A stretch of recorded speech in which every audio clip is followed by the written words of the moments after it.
Nithyananda, who will be manifesting the power of third eye in front of all of you today. So along with me here, I have an eye band, and you can see that in front is a complete opaque sheet and behind is a thick sponge where the eyes can comfortably fit in.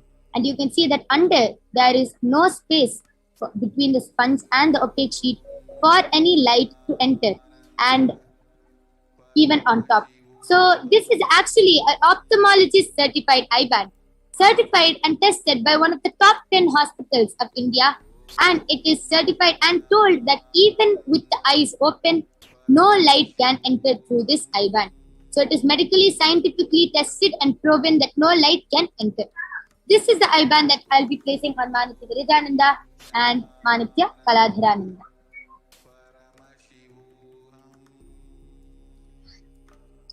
So now I'll be blindfolding both the Balasins, and again I'm showing it to you before blindfolding her.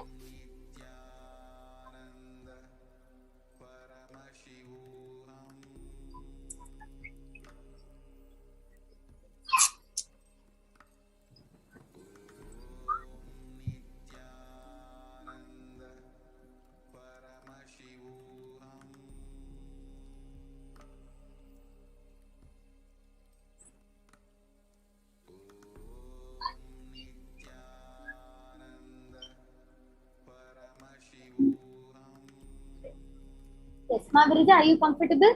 Yeah. Yes. So you can see that Mavirija's eyes are completely closed and blindfolded. And before I blindfold Ma Kaladhara, you can also see we have a side view being projected.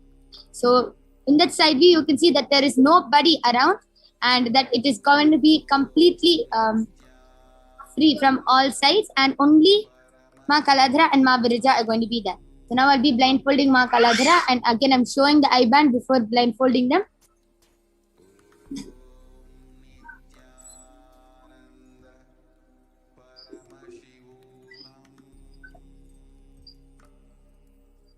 Yes, Ma Kaladhara, are you comfortable? Yes. Yes. So you can see how both Manitya Kaladharananda and Manitya Virijananda are completely blindfolded. And now I request all of you to post your comments in the live YouTube chat. You can post your comments and any hard words, any medical terms which you feel that Ma Kaladhara and Ma Virija, who is a 14-year-old and 16-year-old, will not be able to guess. So you can post any medical terms, any scientific terms, any long words. You can post even in the language of Tamil, and they'll be reading it out. So I request all of you to start posting your comments, and Ma Kaladhara and Ma Virija will be reading it out in front of your eyes. Yes? Could you just adjust my eye band to the middle one? Yes. Yes, are you comfortable now? Yes, so you can see how Ma Kaladhara has requested me to only adjust her eye band. To make it even more foolproof, Ma Virija and Ma Kaladhara will not be touching that eye band, and we will be unmuted for the whole time. So I request both of you to turn to your right, left, up, and down. So you can see that Manitya Kaladharananda and Manitya Virijananda are completely blindfolded from all sides. There is no possible way of light entering. Yes. So Ma Kaladhara, Ma Virija, you can start reading the comments.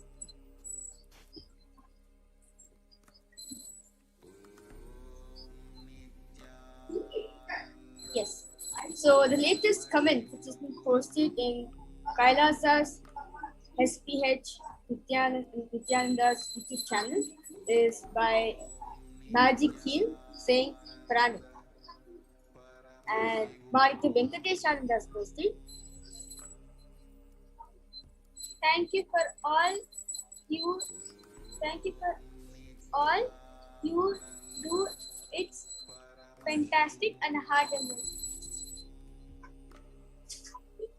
And the previous comment is from Manitya Ragananda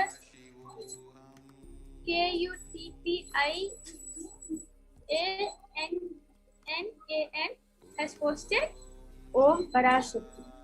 Suresh Shah has posted a Namaste Moon. And PHUNW8 TEEPUNG, light color through Namaskar emoji and 5 red color emoji.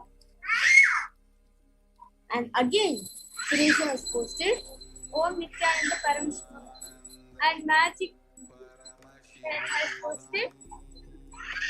Actually, he's supposed to write wow, but he wrote 2 by mistake in the start.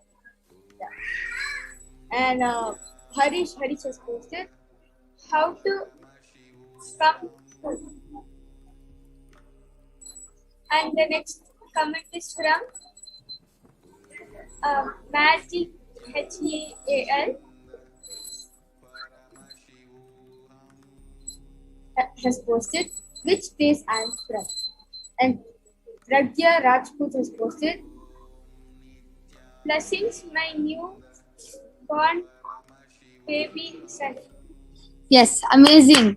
You can see how both Maniti Virajananda and Maniti Kaladhananda has beautifully read out all your comments and how they've even read out Tamil comments and in even a different language. So let us now witness the extraordinary Shakti of body scanning. So I request all of you to stay tuned and you will be witnessing the extraordinary Shakti of body scanning by the Balasins and the Nithyananda Yogis of Kailasa. But before that, I'll be removing the eye band of Maniti Virajananda.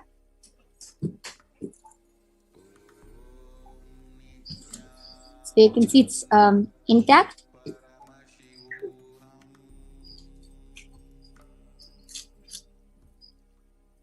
And Ma Kaladharaj eye band. Yes. So please stay tuned for witnessing the extraordinary Shakti of body scanning. We'll be joining you in a few minutes.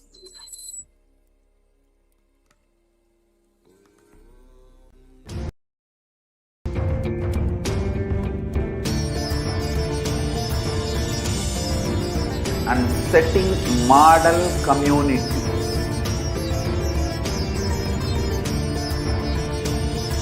Kailasa, enlightenment ecosystems, Sarvanya Peethas all over the world.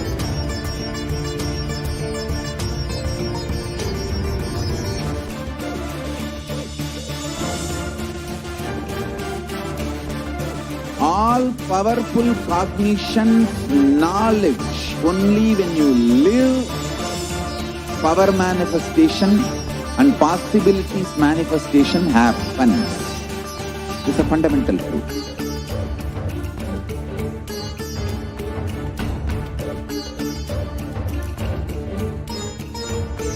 Hinduism cannot live exclusively as one sampradaya. No. All sampradayas of Hinduism is an ecosystem.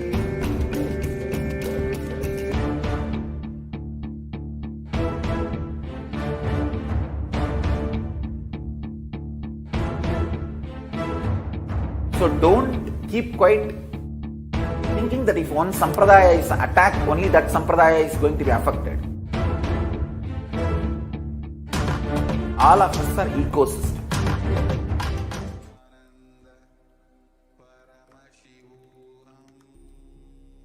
Yes.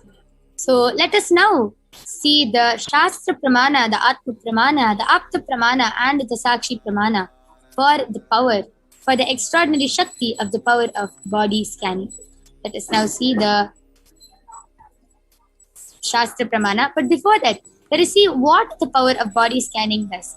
In this power of body scanning, one awakens the ability to be able to scan and see illnesses, diseases, medically diagnosed issues, and even provide solutions through the awakened third eye. So the Shastra Pramana comes from the Vijnana Bhairava Tantra.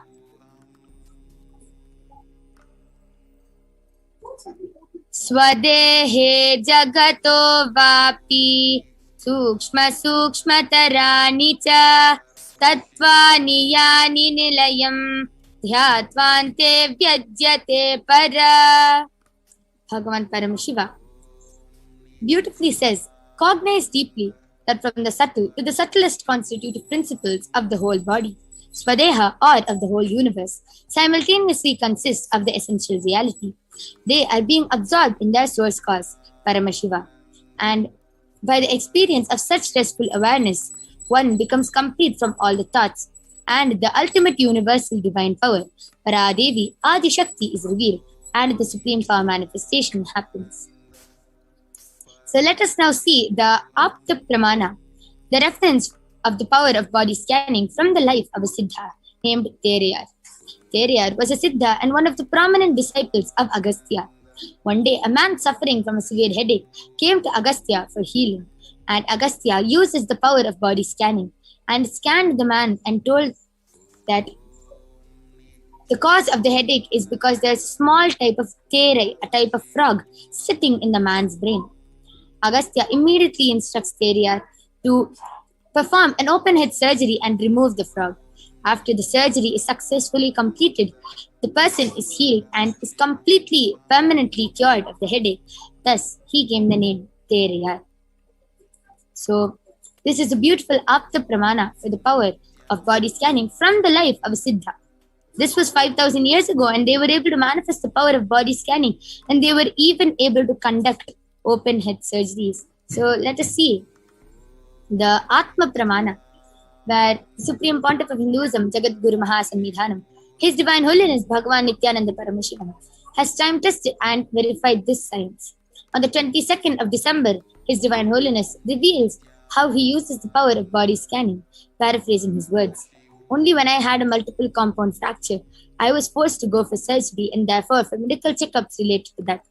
At that time, they detected heavy metal quantity in different organs of mine, and it was revealed that I had been poisoned without our knowledge, and immediately I used diagnostic methods and the power of body scanning to study the condition of the body and found out what the problems and imbalances had happened and where the balance had to be done.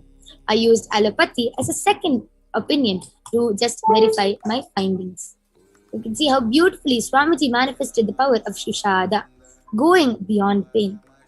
So beautifully, all these incarnations, all these avatars who land down in this form, in this world, just manifest divine leelas, so many divine leelas in their life, and how they play these divine leelas just for the devotees and disciples to understand and get a higher cognition. So let us now see the Sakshi Pramana. You can see so many disciples and initiated devotees of Swamiji are manifesting the power of body scanning and sharing their experiences and results of how they are able to manifest these extraordinary powers. And now let us see a live demonstration of the power of body scanning being manifested in front of all of you now. So we'll be back with you in a few minutes, and you will be seeing and witnessing the Balasins and the Nithyananda Yogis of Kailasa manifesting this extraordinary Shakti of body scanning. So till then, all of you can post all your comments, whether you want a body scanning request all for this extraordinary power. You can call all of them and you can request for a body scanning, and we'll be back with the Balasins and the Nithyananda Yogis, and you can witness this extraordinary Shakti. So we thank all of you for joining us. Please stay tuned, and in a few minutes we'll be back. Nithyananda Paramashivoham.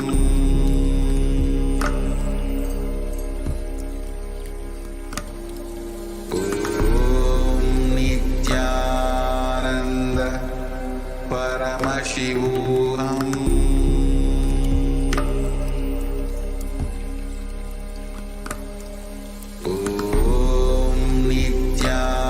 Nithyananda Paramashivoham.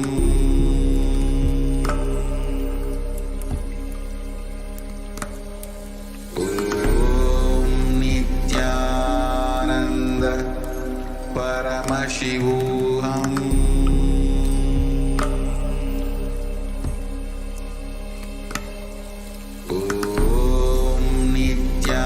Nithyananda Paramashivoham.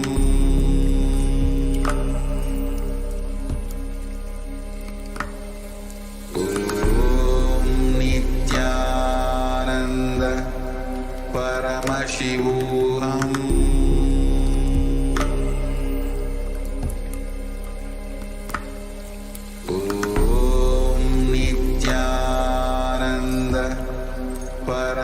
Paramashivoham.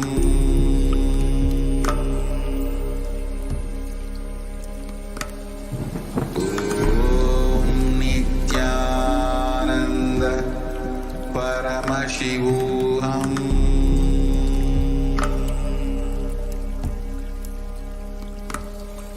Om Nithyananda Paramashivoham.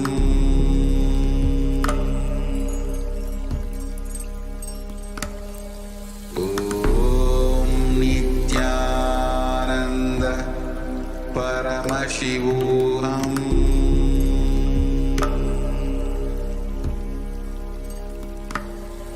Om Nithyananda. Yes. So let us now witness the extraordinary demonstration of the power of body scanning. So along with me here, I have Manitya Vijayeshananda, Manitya Jayeshananda, Manitya Brahmayogananda, and Ma Soni, who will be manifesting the power of body scanning for all of you today. So I request all of you to start posting your comments in the live chat.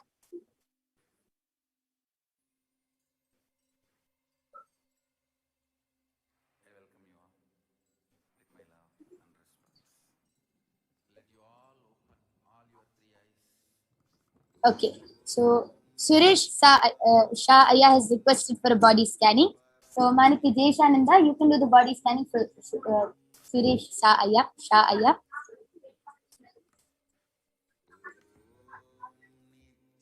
Okay. So Carlos Santos Aya has requested for a body scanning for his mother, and his mother's name is Marilia Alves Parenti, and he has also specifically requested for a body scanning for the ongoing cough that she has had for many years and which has not been going away, and which doctors are also not able to find out the cause. So Maniti Brahmayogananda, you can do the body scanning for Marilia Alves Parenti. Okay, and Karthik Rajputaya has requested for a body scanning for his mother, and specifically he has asked, there's a red spot in her right eye since today morning. Please tell me something about that, if possible, the reason for that and the solution. So Soni, you can do the body scanning for Karthik Rajputaya's mother, and Karthik Rajputaya's mother's name is Sarika Rajput. So you can do the body scanning for Sarika Rajput.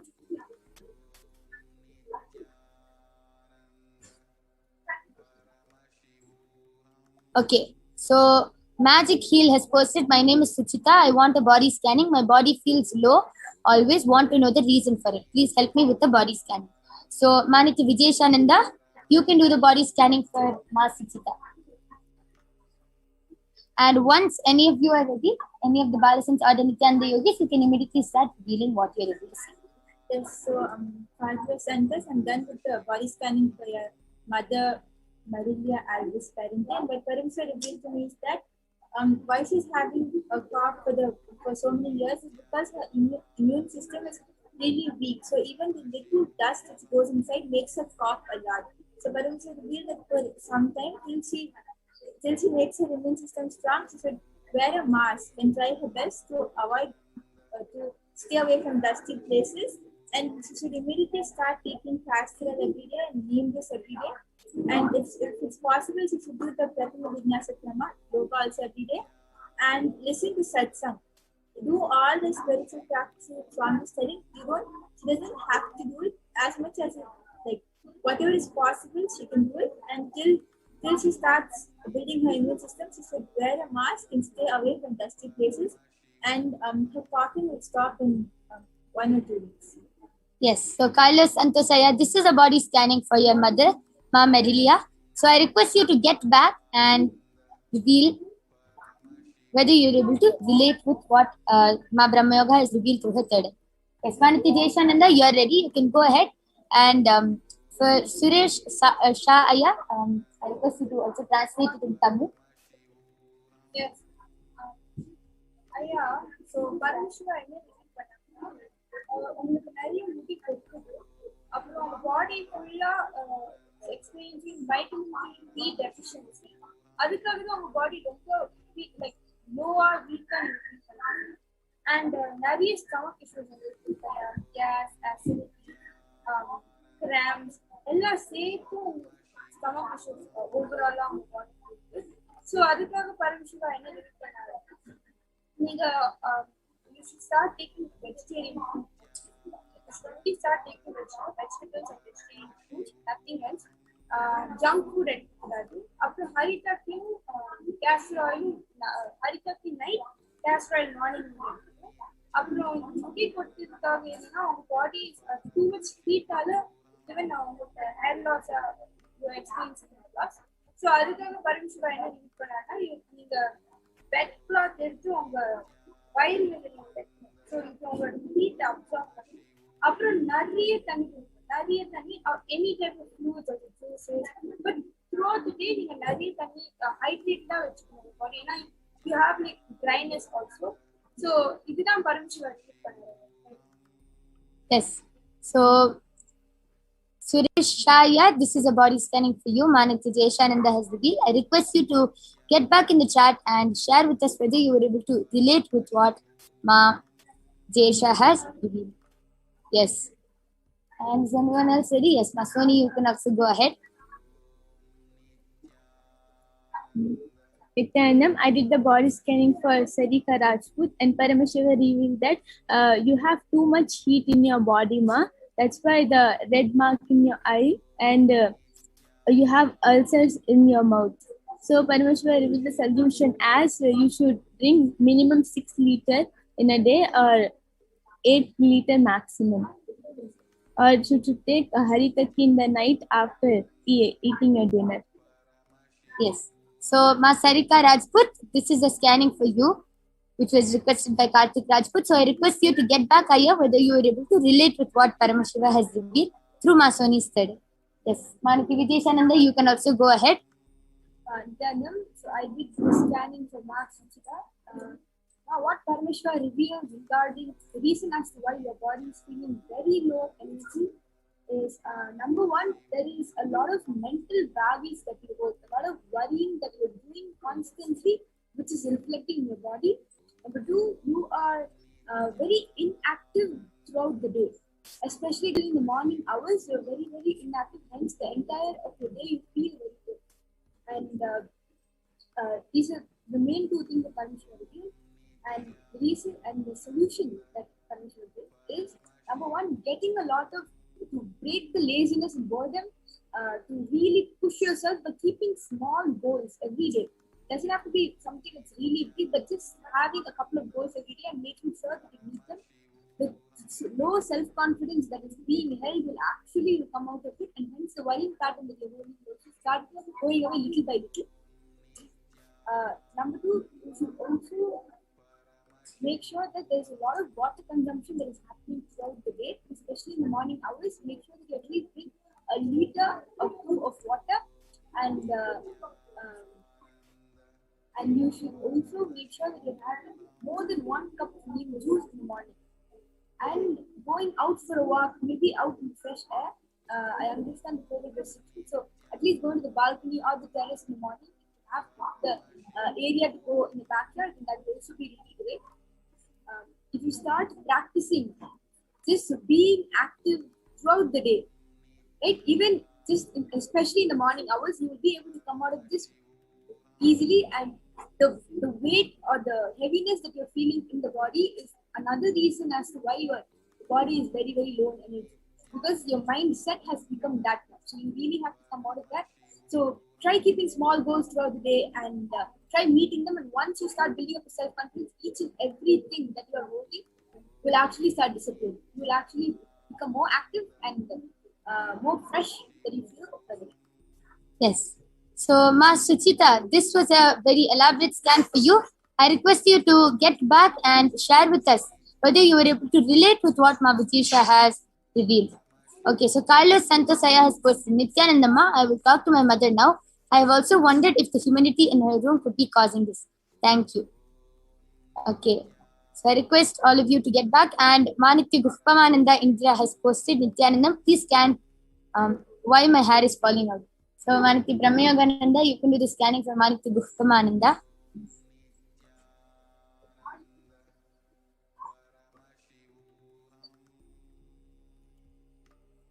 And Karthik Rajput has gotten back telling, okay, so that means it's not major problems.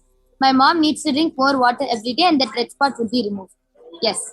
So, and he has also posted, thank you. Yes, Saya, just to drink more water, it is because of a lot of heat, is what Paramashiva reviewed. Okay, and Anasuya Padavatan has posted, Ma, please scan me, I'm very stressed. So, Manitya Jayananda, you can do the scanning for Anasuya Padavatan.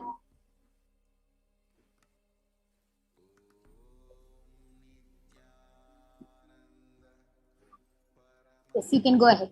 Yes, I did the body scanning for my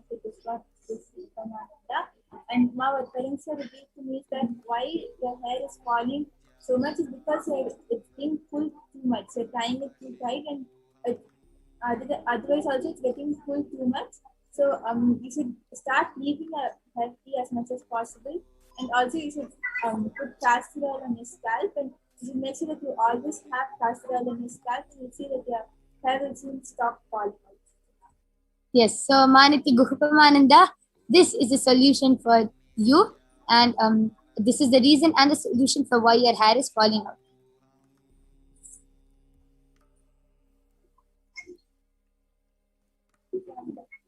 Yes, Majesha, you can go ahead. So, Ma Anusuya, what Parameshwar is that you're stressing out too much because your thoughts and your mind is completely in the future. What's the future? How am I going to be in the future? And all the future thoughts and what all is the past. So, your mind is battling between the past and the future constantly. Hence, you're not able to do the work that is present at present. So you are getting your past and your future in your present, hence you're stressing out too much, and whatever outcome you're supposed to deliver is not happening.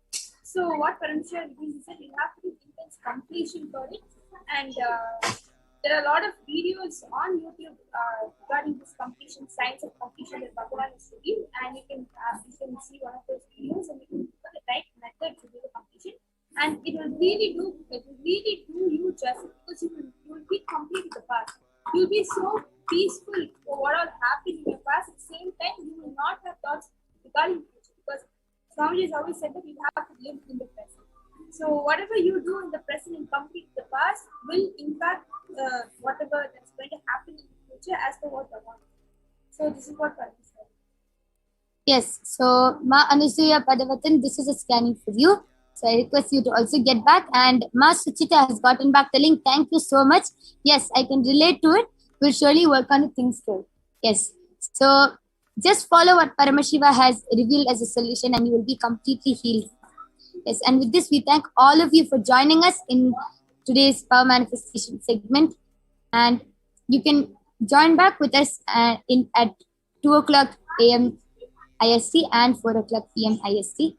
And please stay tuned for the upcoming segments. We thank all of you for joining us. Thank you, Nithyanandam.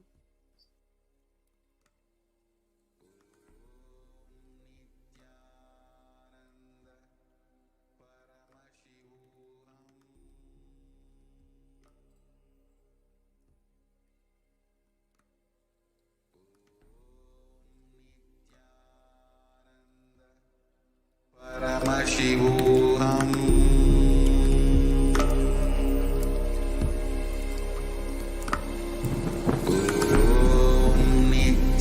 Nithyananda Paramashivoham.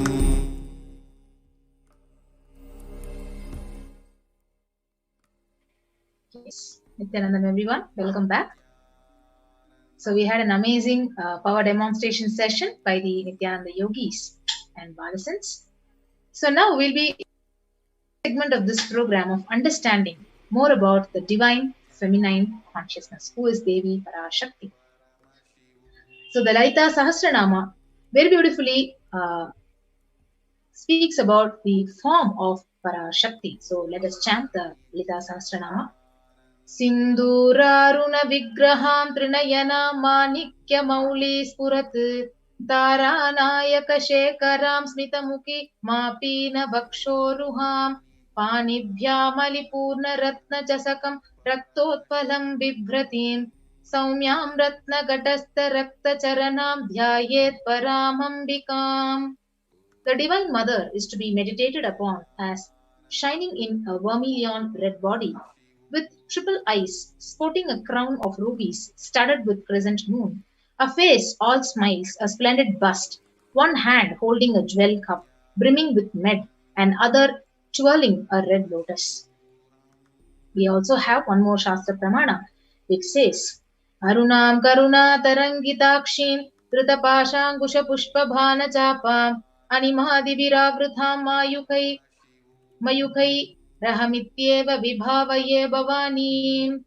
I meditate on the great Empress. She is red in color and her eyes are full of compassion, and holds the noose, the gourd, the bow, and the flowery arrow in her hands. She is surrounded on all sides by powers such as anima for race, and she is the self within me. Yes. So if you see how beautifully Parashakti is actually explained in these verses. So Devi, the ultimate pure feminine consciousness. Parashakti is the cosmic mother, and it is her cosmic womb from which billions and billions of universes comes out and goes in. So source where the big bang and black holes goes on. Parashakti is the source Shakti, the source energy, the source power from which all of us came, in which all of us are even now, in which all of us are literally going to merge.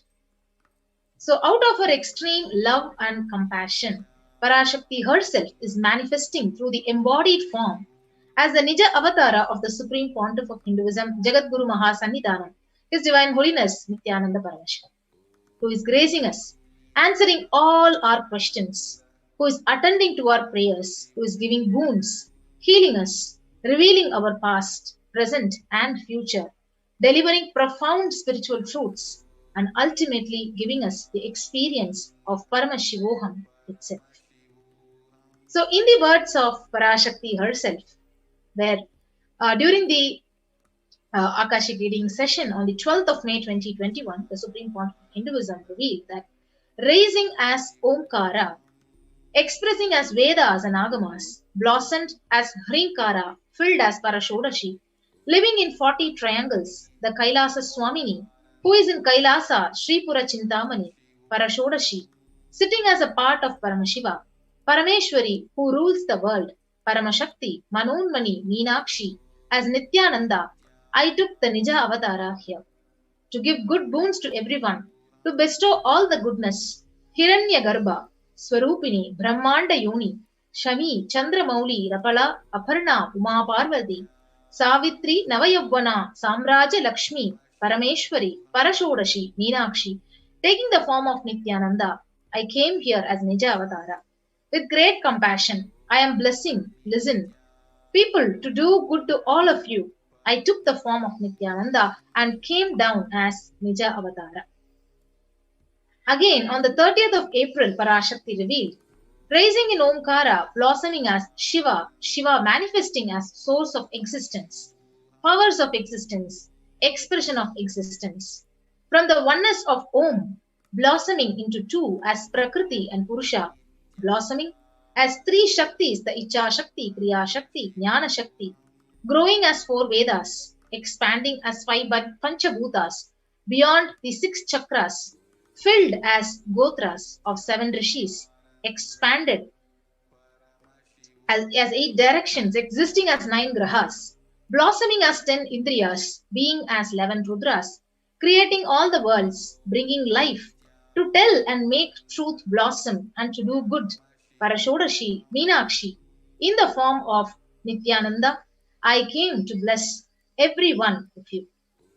Yes.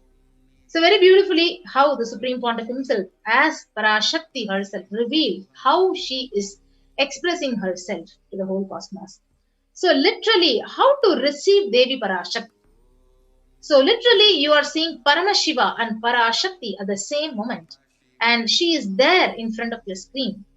So always receive her very traditionally. So Bhagavan himself has beautifully said, keep 2 betel leaf, 1 banana, 1 betel nut, and 1 coin in front of the screen, and watch and have the darshan of Parashakti.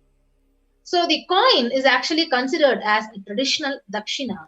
And in Hindu tradition, it can be of any lowest value. For example, in India, it can be even 1 paise. In US, it can be even 1 cent. So Bhagavan very beautifully says, if you keep 1 cent, after 100 days it will become $1. And after you offer that and after the darshan is over, you can do namaskar to Parashakti. And you can eat the banana, the betel leaf and betel nut and take it as prasadam and share it with your loved ones immediately. And you can collect all those coins which you offered as dakshina. You can send it to the Los Angeles temple. So this betel leaf, this betel nut, it may look too small for all of us, but in a few days you will see how it deeply adds that feeling connection to Parashakti, and you will never take the darshan for granted. So as you do this as a ritual, it will just break your monotonous, unconscious mentality and lifestyle. And it will literally remind you and will raise you to the powerful cognition. So it will break your unconscious behavior. Literally, it will add more and more and more feeling connection to Parashakti. When you just wait with the Kanika, when you wait with all these things arranged in the plate, waiting for the darshan to receive Parashakti. So this is exactly how you need to set up the tambulam. So 2 betel leaves with 1 banana, 1 betel nut and 1 coin. You can also have 1 coconut. So this is how exactly you need to set up the tambulam, the traditional way of receiving Parashakti before the darshan. So you can actually set up these all these items on a plate and then keep it right in front of the camera and prepare before the screen opens for Devi Parashakti to start her Akashic reading revelations to the world.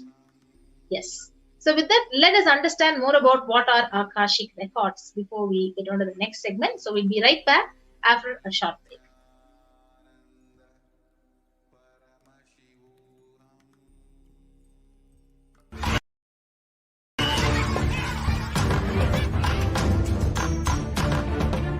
I invite all of you to get involved and enjoy Hinduism by the principle of Dharmo Rakshati Rakshitaha. When you protect Dharma, Dharma protects you. We will make the whole planet flourish spiritually. The spiritual prosperity will happen to the whole planet. We all have to coexist together.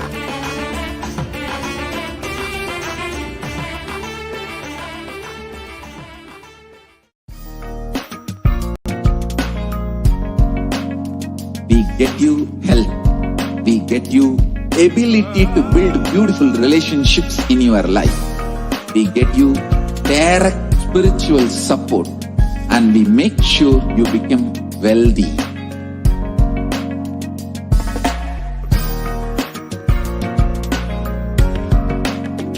We won't stop giving you just good life. We will literally not stop till you live enlightened life.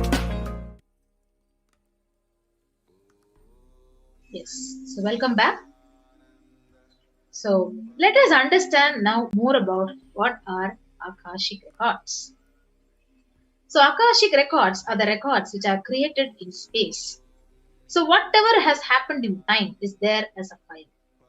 So nothing can be destroyed. So please understand, none of your actions, thoughts, your plans, your emotions, your words, nothing can be destroyed. So Akashic records are the cosmic archives of everything happened, happening, and will happen. Yes.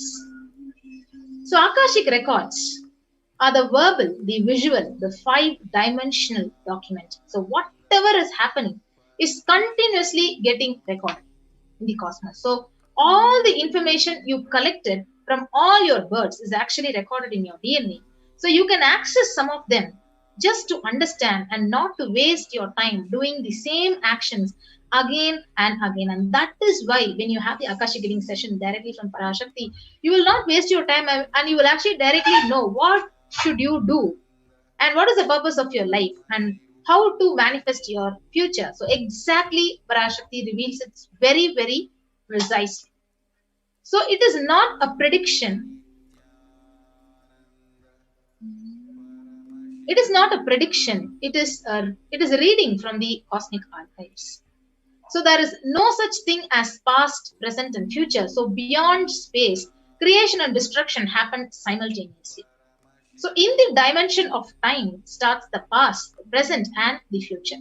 So, but in Akashic records, if you see, there is no past, no present, no future. Whatever has happened, whatever is happening, and whatever is yet to happen is already very, very clearly recorded. And that is what is revealed to us. Yes. So in Swamiji's own words, what are Akashic records? What is an Akashic reading? So he says, nobody has the right to comment on these readings. Nobody has a right to manipulate these readings. Nobody has a right to interpret, comment on these readings. So they are complete unto themselves. For anybody to live in tune with the cosmos, the Jivan Mukti, living enlightenment, it does not need any special practice other than listening to these great readings again and again. So when you listen to these great readings, naturally, your negative logic is actually penetrated. It is broken. And these great truths, they settle in your inner space and they make you live enlightenment. Yes. So as an avatar of Paramashiva, the supreme pontiff of Hinduism, has literally graced humanity with the blessings and darshan in the form of Devi Parashakti, revealing answers to all your questions of the yearning of seekers as solutions, as breakthroughs, liberating humanity from pain, from suffering. So any answer which is given by Parashakti is not just an answer as we all think. So if you ask a question and she's giving an answer, no. So it is a karmic breakthrough that is given to the receiver. So we have the Shastra Pramana, scriptural reference for the Akashic records.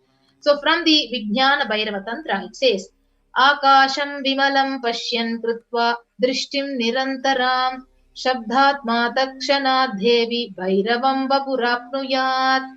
Bhagavan Paramashiva says, looking at the spotless infinite etheric space, Akasha, beyond the sky and clouds, one should fix one's gaze without blinking continuously and make the body and inner space steady and motionless. In that very moment, O Devi, one attains the nature and powers of the infinite space, Bhairava. So this is the scriptural reference for the manifestation of the power of Akashic reading. And next is we have the Apta Pramana from the time-tested experiences of the Aptas, the Siddhas. So here we have a reference from the Hindu Purana Mahabharata, which narrates the story of the sage Maitreya, who reveals the secret to Vidura. So Vidura, so his story of his birth in the human form and reasons for all his suffering in that birth. So he says, the sage Maitreya says he accessed the Akashic records of Vidura and told him that he was not an ordinary man, but in fact he was an incarnation of the Lord of Death, the Yamaraja. So he was to play the part of so-called Sudra for 100 years, being cursed by the Manduka Muni. So because of the curse, he had to come back in the human world. So that is the Apta Pramana. And next is Bhagavan who beautifully says the benefits. Whatever you collected from all your births is actually engraved in your DNA, in your biomemory. So you can access some of them just to understand and not to waste your time again and again doing the same thing.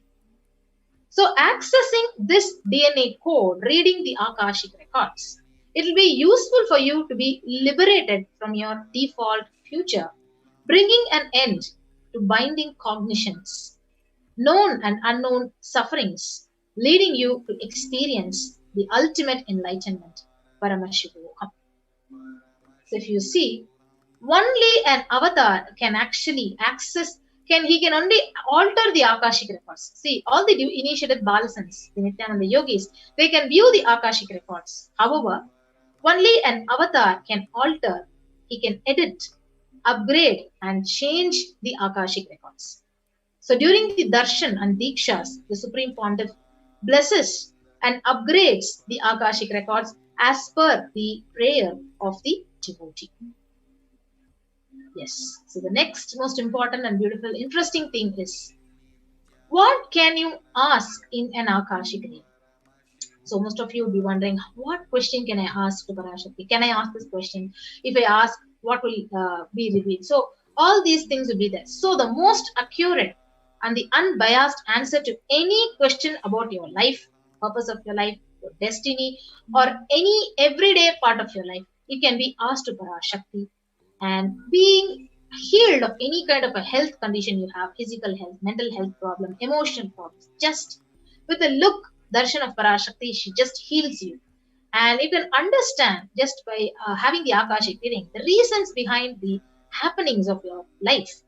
And you can receive blessings to fulfill the right desires, not all the desires, right desires, and getting the clarity to redesign your future. So this is what exactly you can actually ask in an Akashic reading session. So you can actually post it in the comment section in the YouTube live stream, and you can ask about the purpose of your life, what is the future of your life, what is your destiny, and for healing of any kind of a disease which you are suffering from. So any question you can actually ask the Parashakti when she is gracing us, and literally you will be actually blessed to have the auspicious blessings directly from the Cosmic Mother. Yes. So with that, we'll be moving on to the next segment after a short break.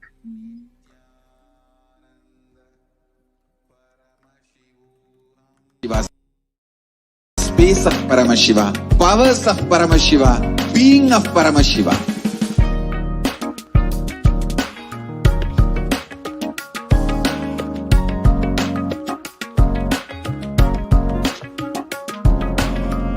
Whole world should become Kailasians. I want the whole world to know Hindus have something great to contribute to the world.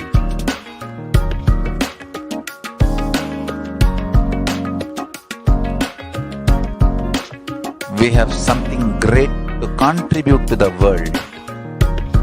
Let us do that.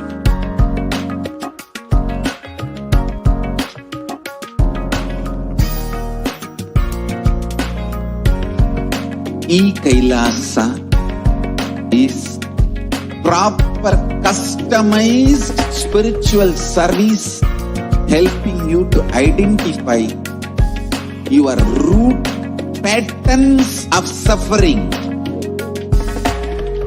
We have perfected the science of helping every individual from every cultural, religious, nationality background.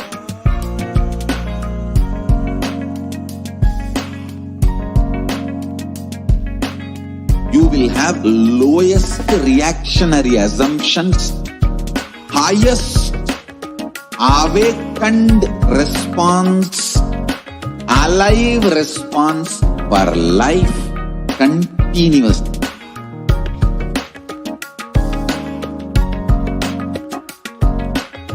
Kailasa is enlightenment ecosystem, literally enlightenment itself in your own home, wherever you are. Proper customized spiritual service helping you to complete with your life negativity, withdrawal from life, self-hatred, self-denial, self-doubt, so much of tiredness, laziness. We can support you aligning your diet, your attitude, your aptitude, your understanding about life. We can help you with everything.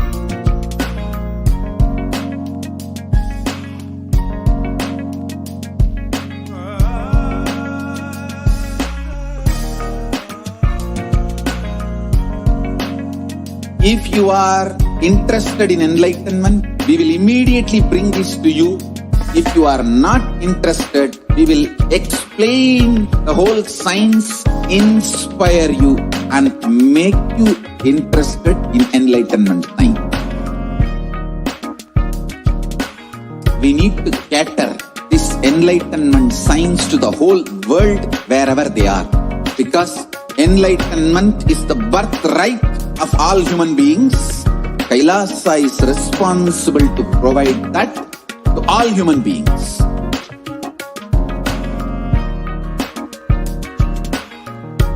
Kailasa is the totality of the knowledge I received from my gurus and practice manifested in my life, perfected by teaching millions of people from all cultures, time zones, backgrounds, genders, nationality, race, from every creed.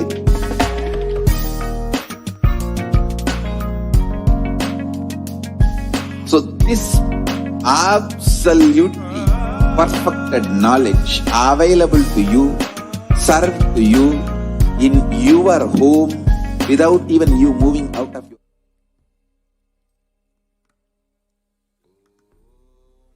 Yes, Nithyananda, welcome back. So now let us understand. So we actually understood what are Akashic records and who is Parashakti, what is the divine feminine consciousness about. So now most of you who are actually logging in for the very first time will have a doubt. So how to ask a question to Devi Parashakti in an Akashic reading session in the various social media platforms. So let us now understand. So if you go on to the YouTube and the YouTube channel, you can actually go and type out Kailasa's HDH Nithyananda and you can click on to the join button and become a member. So first thing, you can subscribe to the channel and you can click on to the join button to become a member. And once you become a member, now you have the beautiful opportunity to ask any question, like in terms of health, wealth, your business, your relationships, or your life, your purpose, your destiny, whatever you have as a question to Parashakti, you can ask it in the comment section. So you can ask a question. So it allows you to post your questions only after you become a member. So join as a member in the official YouTube channel, Kailasa's HDH Nithyananda channel, and then after that you have the opportunity beautifully to ask the questions in the comment section. Yes. So the next social media platform where you can connect to Parashakti and have her blessings is the Facebook. So you can go to the Facebook if you have not been following the page, Kailasa's HDH Nithyananda Paramashivam page, please type out and start following the page by liking and following the Kailasa's HDH Nithyananda Paramashivam page. So after you do that, and once you are a member of the page, or once you become a regular viewer of the page, then you can actually ask your questions in the comment section under the live stream, and you can post your questions right here, which is actually noted in the slide. So the one thing you need to do is follow the page and post your questions in the comment section under the live stream. The next social media platform is the official Twitter channel of at Sri Nithyananda. So you can actually go to the Twitter app and you can follow at Sri Nithyananda on the Twitter. Once you follow the Twitter account, then you can actually ask your questions in the reply section of the tweet under the live stream with the hashtag Ask the Avatar. Actually, Parashakti, she literally sees all these platforms. She attends to all the questions of all the devotees in all these platforms. So you can actually ask your questions in YouTube, Facebook, and next is the Twitter. And the next platform which you can ask your questions, post your questions, is the Instagram. So go to the Instagram Sri Nithyananda, type out and follow Sri Nithyananda on the Instagram. And once you follow Sri Nithyananda, you can ask your questions in the comment section. So under the live stream. So when the live Parashakti Akashic reading is going on, so you can actually go to that live notification. Under that live stream, you can post your questions. And one next opportunity is you can actually search for Kailasa.org, the official website, and ask questions on the WhatsApp chat. So it's a beautiful opportunity. Once you log into the website, you will be guided to the WhatsApp. An automatic response will be given, and immediately you can post your questions to Parashakti when the live Akashic reading session is going on. So you can log into the website and ask your questions here in the WhatsApp chat. So these are the various ways by which you can connect to Parashakti when the live Akashic reading is going on. So you can ask your questions in YouTube by joining as a member of the Kailasa's HDH Nithyananda Paramashivam channel. You can actually follow the Facebook page, official page, and post your questions under the live stream. You can also follow at Sri Nithyananda in the Twitter, and you can post your questions, tweet with the reply hashtag Ask the Avatar. Then you can ask under the Instagram. You can also ask in the WhatsApp chat of the Kailasa.org website. So various ways where Devi is actually extending her arms. And she's literally waiting to shower us with all her blessings and auspiciousness. So let us get ready. So if you have not become a member, if you have not followed one of the Facebook pages or Twitter or Instagram, right now you can go ahead and do that. Take a few minutes and do, and we'll be right back after a short break.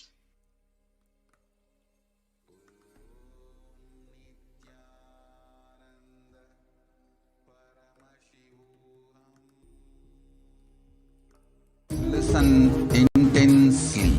Life, consciousness in you does not end while your body drops dead. It moves from different universes, vertical time zones, lives in different time zones as per its free will, knowledge, desire, but ultimately to get enlightened, complete liberation, Paramashiva Padam, your soul has to come back to this karma bhumi, the Bhumandala.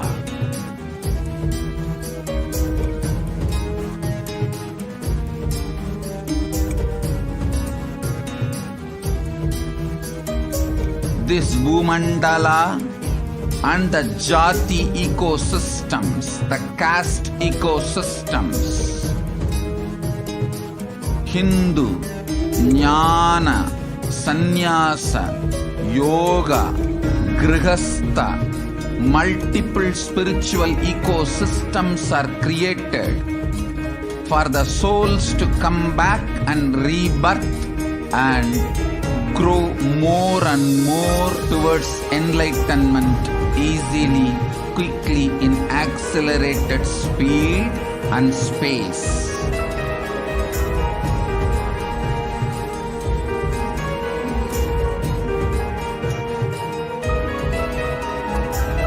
Understand the secret of Sayujya Mukti.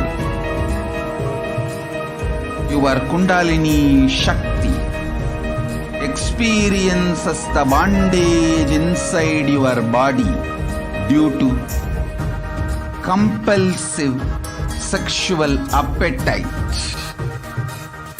All the male bodies building intense yogic body through yoga and pranayama, building the mind of Tyaga-centric,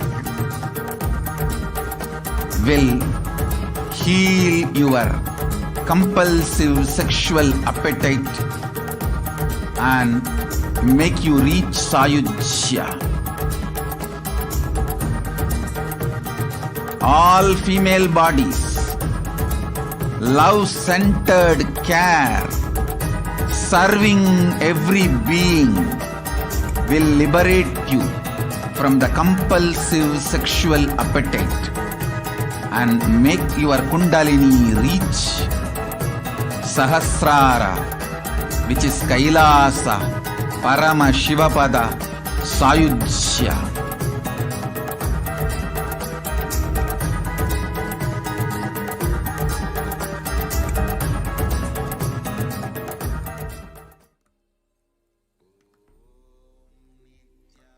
Yes, welcome back.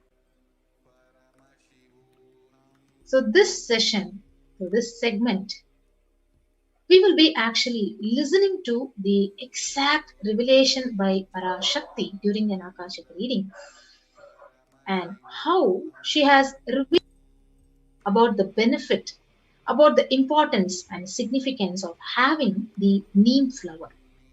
So let us now first listen to Parashakti, and followed by that we'll be having the translation to what Parashakti exactly revealed.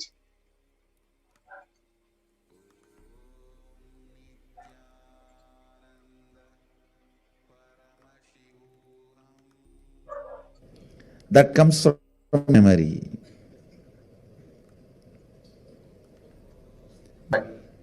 The way you cognize you, your inner image, சத்யயுகம் பிறந்திட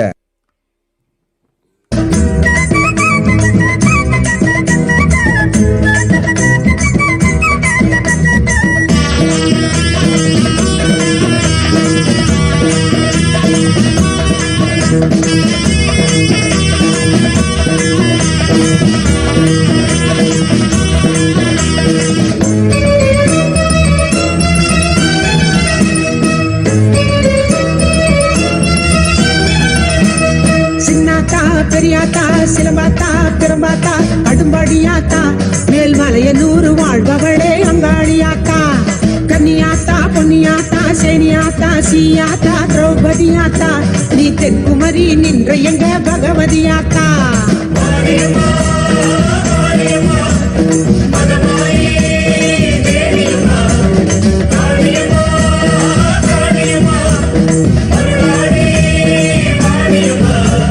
செல்லாத்தா பூவாத்தா நகாத்தா தேனாத்தா அழகும் பார்த்தா நீ ஆயிரமாய் பேர் படுத்த மாறியாத்தா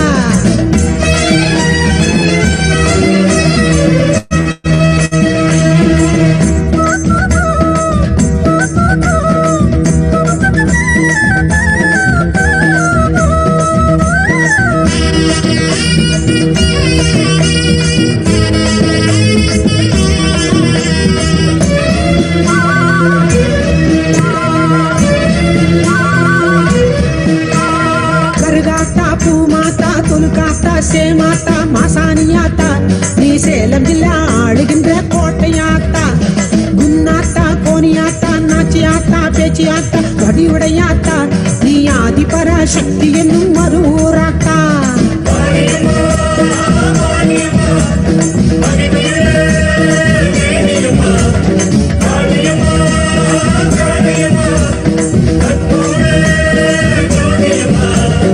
செல்லாத்தா பூவாத்தா நகாத்தா தேனாத்தா அழகும் பார்த்தா நீ ஆயிரமாய் பேர் படுத்த மாறியாத்தா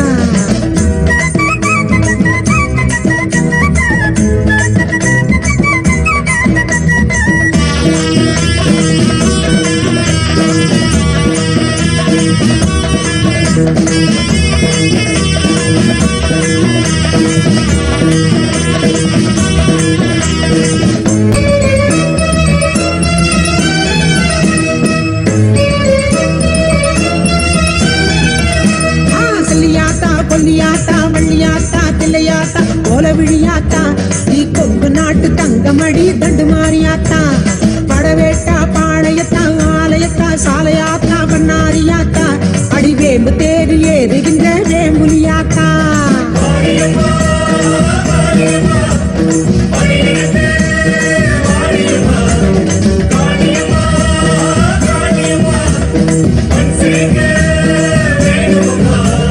செல்லாத்தா பூவாத்தா நகாத்தா தேனாத்தா அழகும் பார்த்தா நீ ஆயிரமாய் பேர் படைச்ச மாறியாத்தா கண்ணாத்தா பொன்னாத்தா சீமாத்தா பாலாத்தா கண்ணபுரத்தா நீ கோடி கோடி கண் படைச்ச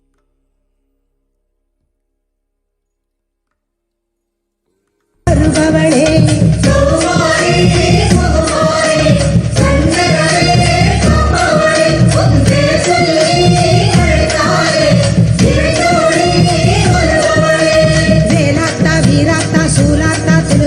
நல்லவளே மாறியடே எங்க நடுவூரு நாயகியே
ஓங்கார உத்பவி பரமேஸ்வரி ஜகநாயகி ஜெகதீஸ்வரி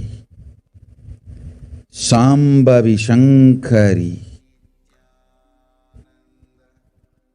ஷியாமளா மீனாட்சி பராசக்தி நித்யானந்தன் உயிர்தாங்கி உலகிற்கெல்லாம் நித்திய ஆனந்தம் அளித்திட நிறைந்து மலர்கின்றேன். மக்காள் கேளுங்காள்.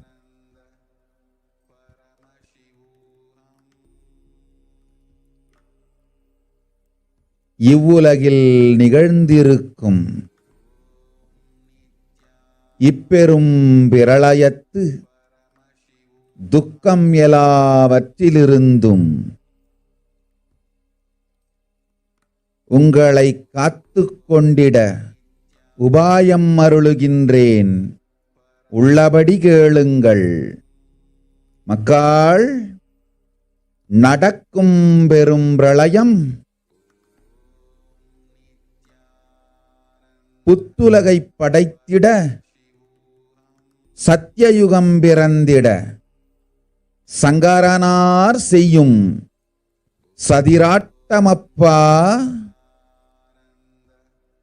மானுட ஜாதியினர் பூமாதேவிக்கு செய்த துரோகங்கள், துக்கங்கள், துயரங்கள் மீளாது செய்திட்ட மாளா கொடுமைகள் எல்லாவற்றிருந்தும் இயற்கையை மீட்டெடுத்து புத்துலகம் செய்து வைக்க சங்கரனார் முடிவெடுத்தார். அதன் காரணமாய் நிகழ்கின்றது இப்பெரும் பிரளயம். மூடர்கள் எல்லாம் ஒருவரோடொருவர் முட்டி ஒருவரை ஒருவர் சாய்த்து தங்களுக்குள் தானே அழிவார். மக்காள், பரமசிவன் பதம் பிடித்து நித்திய வாழ்வடைந்து கைலாச போகத்தொடு, கைலாச தோகத்தொடு, கைலாச யோகத்தொடு கைலாச வாசிகளாய் கைலாச சக்தியொடு வாழ்ந்திடுவீர் வளமாக. நன்றாய் கேட்டிடுங்கள். உச்சந்தலை தீயிலே மஞ்சள் காப்பிட்டு உள்நாக்கில் வெப்பம்பூ இடித்து நெஞ்சில் நிர்விகல்ப நிலையில் இருந்து அடிவயிற்றில் புற்றுமன்னும் குதிகாலில் வீண் வெங்காயமும் நிறுத்தி காப்பிட்டு நிதந்தோறும் உறங்கத் துவங்குவீர். நிர்விகல்ப நிலையிலேயே நீங்களெல்லாம் நிலை பெற்று துரியத்தில் இருந்திட பரமேஸ்வரி அருள் செய்கின்றேன். இது ஒன்றே இப்பிரளயத்திருந்து பிரளயத்தின் பெரும்போக்காம் வியாதிகள், துக்கங்கள், ரோகங்கள், கருமங்கள், மன உளைச்சலொடு அழுத்தங்கள் எல்லாவற்றிருந்தும் விடுபட்டிட இனிமையான வழி சொன்னேன். கேளுங்கள் மக்காள். கேடில் வாழ்வமையும் ஞானத்தின் பூரணமும் பரமசிவபதமும் தருகின்றோம். நின்று நிலையாக நித்யானந்தத்தொடு வாழ்வீர். என்றென்றும் உங்களோடு யானிருந்து காப்பேன். கவலை வேண்டாம். வனா அஜந்தன் உனக்கு வந்திட்ட ஏழரை ராகுவொடு கோடி கொடுந்துக்கம் இழைக்கவே எழுந்தருளியிருக்கின்றது. குருநாதனைப் பற்றி that comes from your muscle memory. But the way you cognize you, your inner image, that comes from your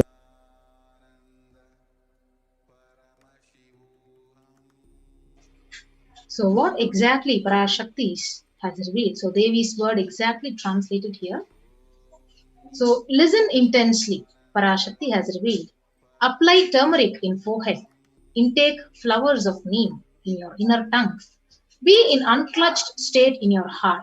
Have the anthill soil in your lower abdomen.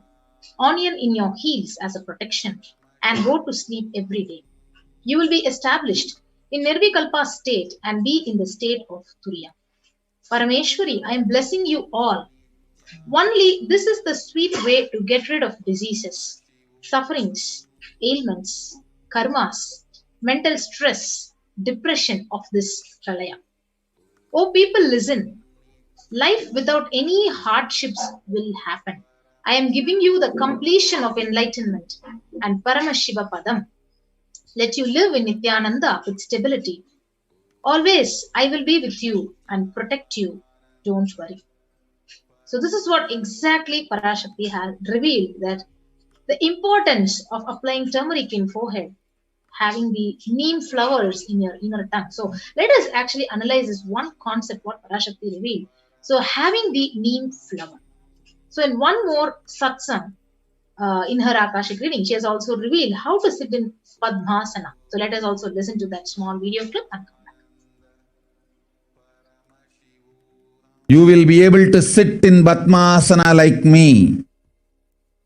Eat the rice with a neem flower. This is the instruction for all the humanity. Neem flower and the rice will heal your body and remove all the pains, induce flexibility, samana and prana, detox your body and clear apana. Om.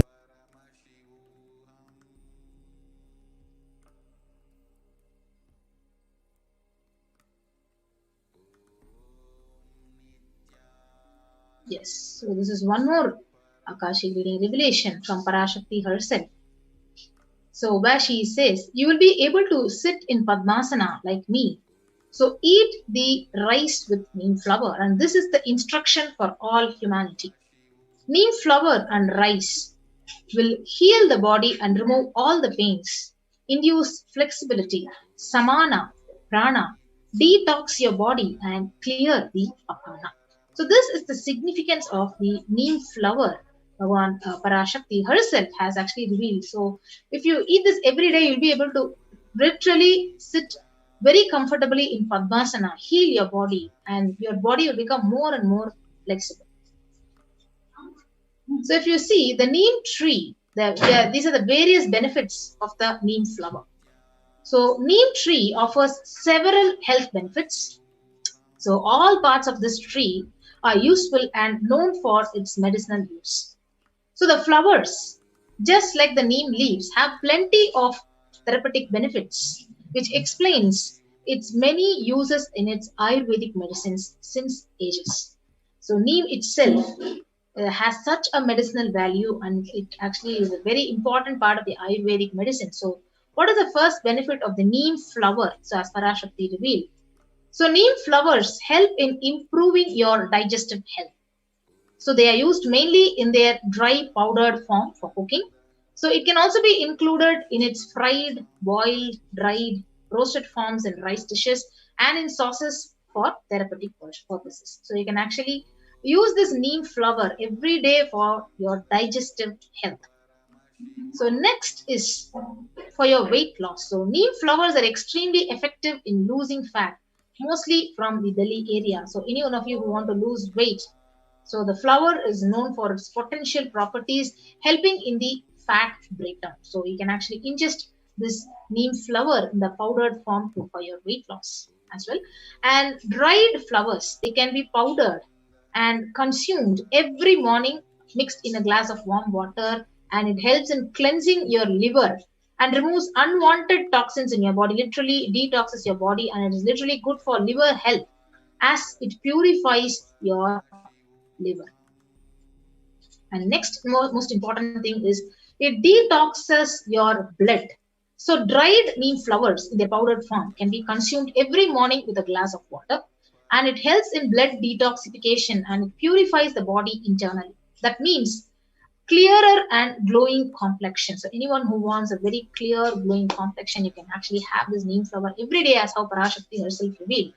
So not only flexibility, not only you'll be able to sit in Padmasana, it has innumerous benefits as given by the various rishis and siddhas of ancient ages. So the next benefit of neem flower is it improves metabolism. So consuming the neem flowers on a regular basis, it helps in improving your metabolic rate. So it improves blood circulation. It is good for your immunity, and it literally offers great positivity. So once you cleanse your body, it literally actually gives you a fresh feeling, detoxing your whole body, your whole blood, your liver, and all the organs, internal organs of your body. So neem flowers are also used in the treatment of belching, nausea, anorexia, and intestinal worm. So especially for deworming. So this neem flower and neem leaf is very good remedy. So Ayurveda says that leaves are magical for the eyes and beneficial for treating headaches and the skin. So we also have one of the scientific references which says neem flowers caused hypolipidemic effects when administered on rabbits. So the dietary neem flowers caused a marked increase in glutathione transferase activity in the liver and also possesses chemopreventive potential on the mammary and liver carcinogenesis. So in turn, it actually prevents cancer. So it acts as an anti-carcinogenic agent. So every day when you have this, it leads to a potential anti-mutagen against various carcinogens that may lead to cancer in your body. So neem flower is considered as an antiseptic that can cleanse your system, and it is also known to cure skin impurities when it is applied on your skin. So here is where how to take this neem flower. So Ayurveda says during the summer, the month of Chittirai, as a tradition, neem flower, jaggery and salt, they can be mixed and they can be eaten. So when you have it in this form, it balances heat in your body and it balances the pitta in your body.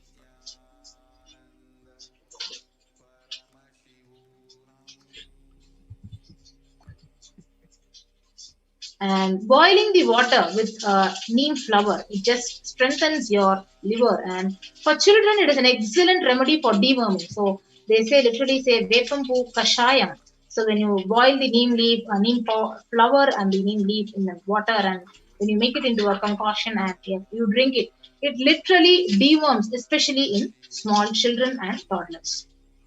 So for immunity, you need to soak the flower in buttermilk with salt.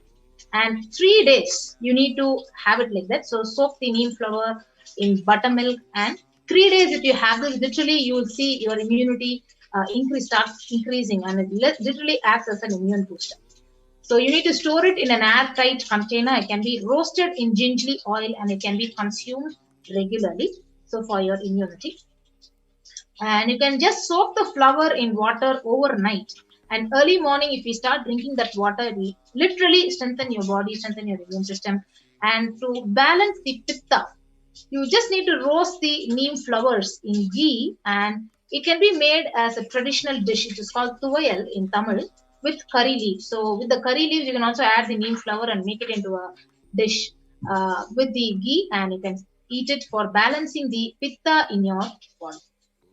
Yes, so these are the various ways with which we can actually have the neem flower. So you can actually make it, drink it in the boiling water, make it as a concoction and drink it, or you can fry it in ghee, make it into a powder and eat it with your food. You can, as how Parashakti revealed, you can mix it with rice and have it neem flower rice.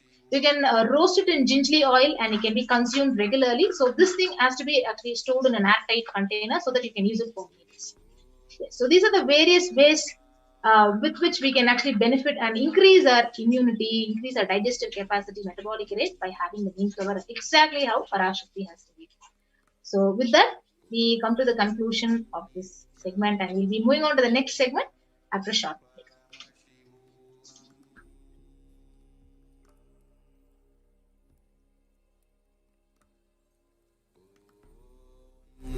Nithyananda Paramashivam. Paramashivoham.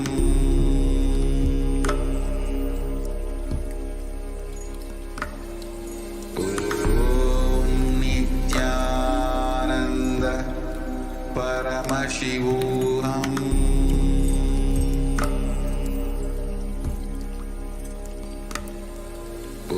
Om Nithyananda So, the next Devi Parashakti's revelation that we are going to understand and internalize today is when Devi Parashakti revealed the sacred secret of Hindu birth. Of all the different types of birth, being born as a human is the greatest gift. And of being born in the human body, being born to a Hindu parents is the greatest of the greatest gifts. And it comes with a certain responsibility. So now, let us listen to Devi Parashakti's revelation of the sacred secret of Hindu birth, and we will also be sharing the translation of what Devi Parashakti has revealed. Let us listen to this.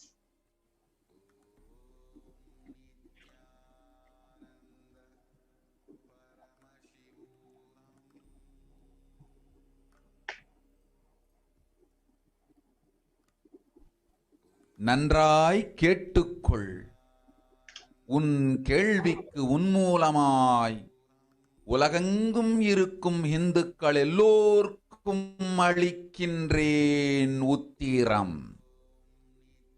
கேட்டு வாழ்ந்தால் உங்கள் வாழ்க்கை பத்திரம். நன்றாய் கேளுங்கள். பிறப்பின் ரகசியத்தை பிறப்பிலா பெருமை உடைய பரமேஸ்வரி சொல்லுகின்றேன் கேளுங்கள். அண்டஜம், யோனிஜம், ஜலஜம், பீஜம் எனும் 4 விதமான பிறவிகளில் 84,000 யோனிகளில் பிறக்கும் பிறப்புகளிலேயே பெருமை வாய்ந்ததும் உத்தமமானதும் மனித பிறவி. அந்த மனித பிறவியிலும் பலமுறை பிறந்து உழன்று அரசியல், பொருளாதாரம், சுகபோகம், தர்மம், அர்த்தம், காமம் எனும் ஆசைகள், துக்கங்கள், அச்சங்கள் அனைத்திலும் அழன்று உழன்று இனி வேண்டாம் இப்பிறவி, வேண்டுவது மோட்சமே என்று முடிவெடுத்தோர்க்கு மட்டுமே ஹிந்து மத யோனிஜம், ஹிந்து பெற்றோர்க்கு பிறந்திடும் சனாதன ஹிந்து தர்ம யோனிஜம், மனித பிறவி உத்தமம், சனாதன ஹிந்து தர்ம மனித பிறவி உத்தமோத்தமம். இந்த உத்தமோத்தம பிறவி எடுத்த எல்லோருக்கும் ஜீவன் முக்த விஞ்ஞானத்தையும் சனாதன தர்மத்தையும் காக்கின்ற கடமையும் உண்டு. அதனால் வருகின்ற நன்மையெல்லாம் அனுபவிக்கும் உரிமையும் உண்டு. இந்த கடமையை செய்வோம் என்று சத்தியம் செய்ததனால்தான் அந்த உரிமை அளிக்கப்பட்டது. பூமிக்கு வந்தபின் மனம் மயங்கி மதிமயங்கி சனாதன தர்மம் காக்க மறந்ததனால் மாயை அவர்கள் உயிரை பறிக்கின்றாள். நன்றாய் புரிந்து கொள்ளுங்கள். உயிரை கொடுத்தாலும் தர்மத்தை காப்போம் என்று உறுதி எடுத்தவர்க்கே சனாதன ஹிந்து தர்ம யோனிஜம் அளிக்கின்றேன் யான். உடல் பெற்ற பிறகு ஊழிப் பெருவலியால் ஆசை அச்சங்களை உதறவிடாது, உதறியும் விடாது சனாதன ஹிந்து தர்மம் காக்க மறந்தோரை உயிர் வாழத் தகுதியில்லாதவர் பட்டியலில் உடனடியாய் மாயை சேர்க்கின்றாள். அதனால் ராட்சசர்களும் அசுரர்களும் தானாகவே இவர்கள் உயிரை எடுக்கின்றார். நன்றாய் புரிந்து கொள்ளுங்கள். உயிரை கொடுத்தாலும் தர்மம் காப்போம் என்று நிற்பவர்க்கு நிலைத்திடும் வீரஸ்வர்க்கமும் கைலாச பதவியும், எக்காரணம் கொண்டும் தர்மம் காக்க மறந்த உத்தமோத்தம ஜனனமான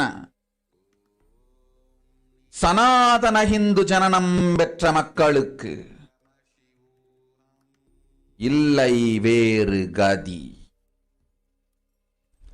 சனாதன ஹிந்து தர்ம மனித ஜனனம் உத்தமோத்தம மனித ஜனனம்.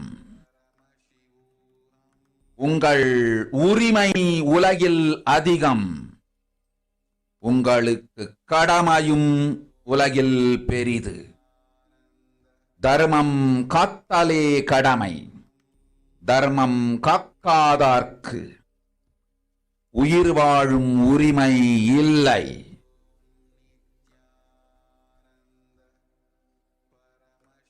நன்றாய் புரிந்து கொள்ளுங்கள்.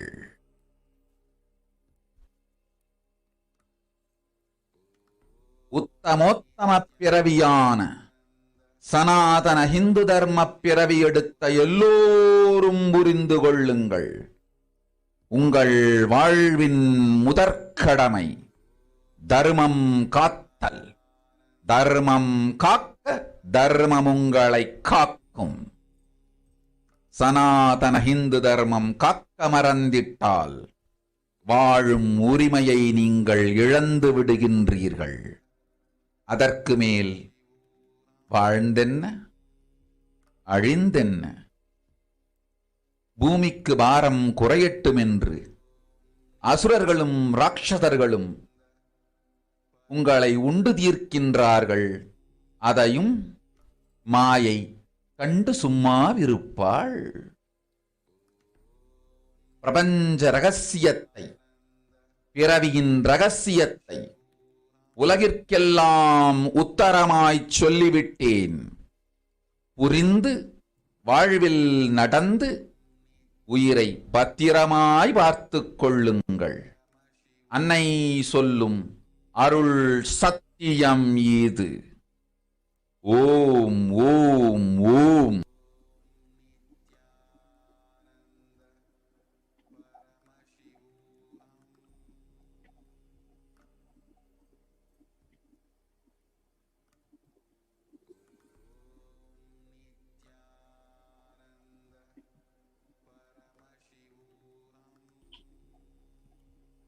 The translation of what Devi Parashakti revealed. Listen. Andajam, Yonijam, Chalajam, Bijam. Like this, in 4 types of birth, 84 lakh yonis. In all these births, the most greatest of the birth, greatest birth of them all is the human birth. Andajam means born from a egg, like that. Yonijam, born from a yoni. Jalajam is born from water. Bijam is born from seed. So beings can come into existence either from the egg or from the yoni, means which is the womb, or from water or from a seed. Like this, 4 types of births, 84 lakh yonis. There are different types of wombs. And in all these births, the most greatest of the birth is human birth. Now, even in that human birth, being born and toiled many times, after getting burnt and toiled in politics and finance and luxuries and dharma, artha and kama. And those who decide of not wanting this birth at all, wanting only moksha, only those will have the Hindu dharma yonijam.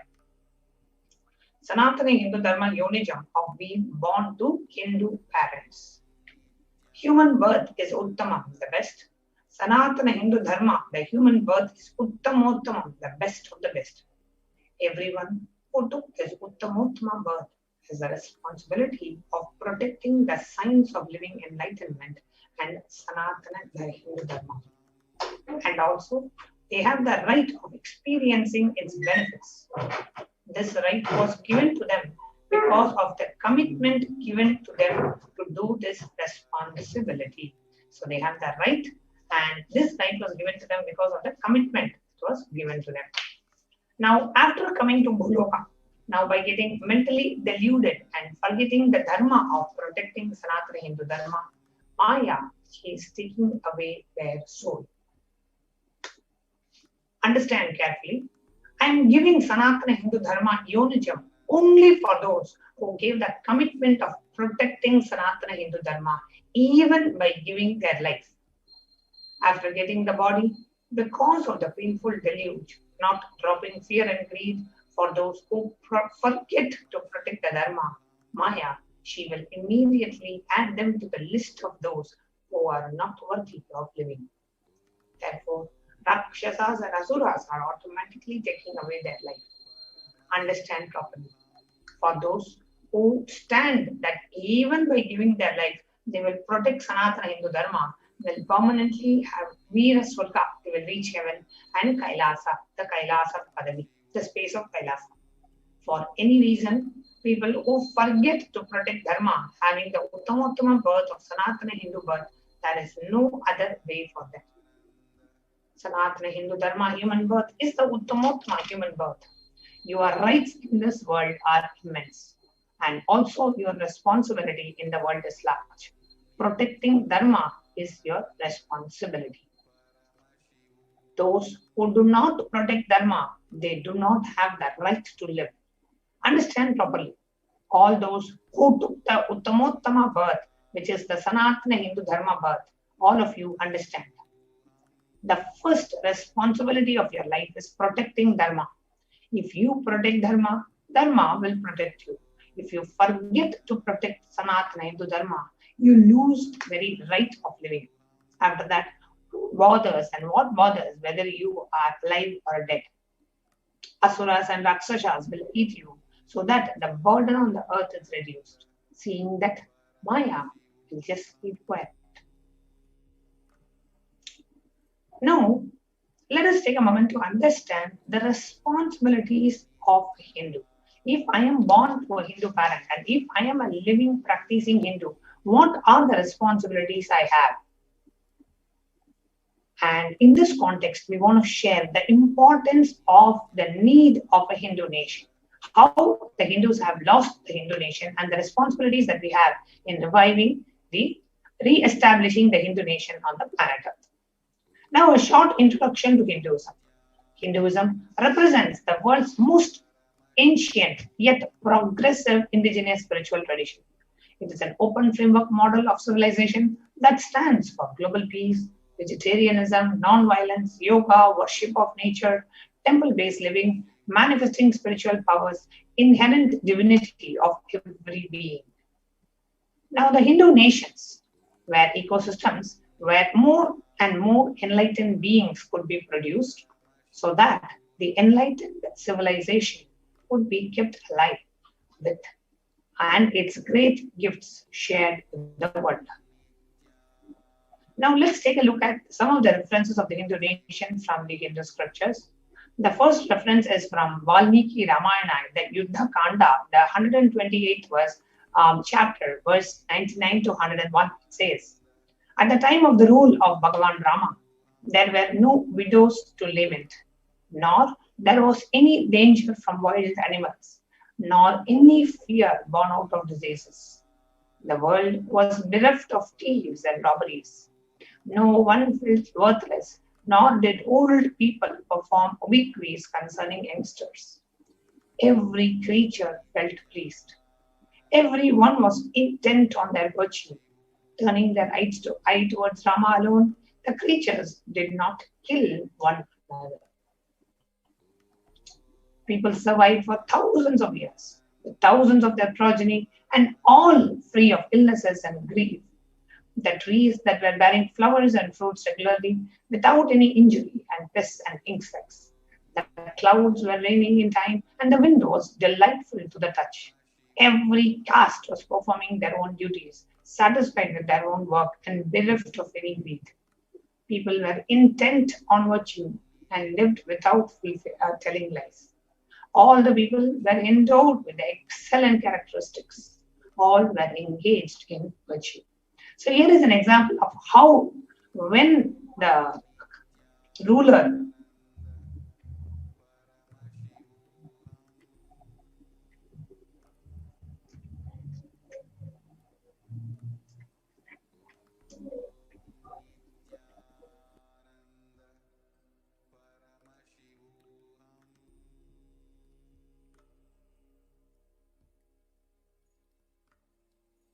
So when the ruler and the people, when they take responsibility for the keeping the tradition alive, when they take the responsibility of Sanatana Hindu Dharma, how the nations existed. Here, one of the best Hindu kingdoms and the best ruler, Bhagavan Rama. And when he was ruling the kingdom, how the people were happy, people were bereft of mental grief, and the trees were, the nature, they lived in such tune with the nature, there were no illnesses, everybody was performing their duties, everybody was living with intent on virtue, they lived without telling lies, and all the creatures were living happily. This is how Hindu nations were and are supposed to be. Not just at the time of Rama, even during the time of Yudhishthira in Mahabharata, it's very beautifully describes Hastinapur kingdom, which was ruled by Yudhishthira. He says, the Devas granted rains to fulfill all wants. The world became free of all disease. There was no hunger or thirst anywhere. There was no mental suffering.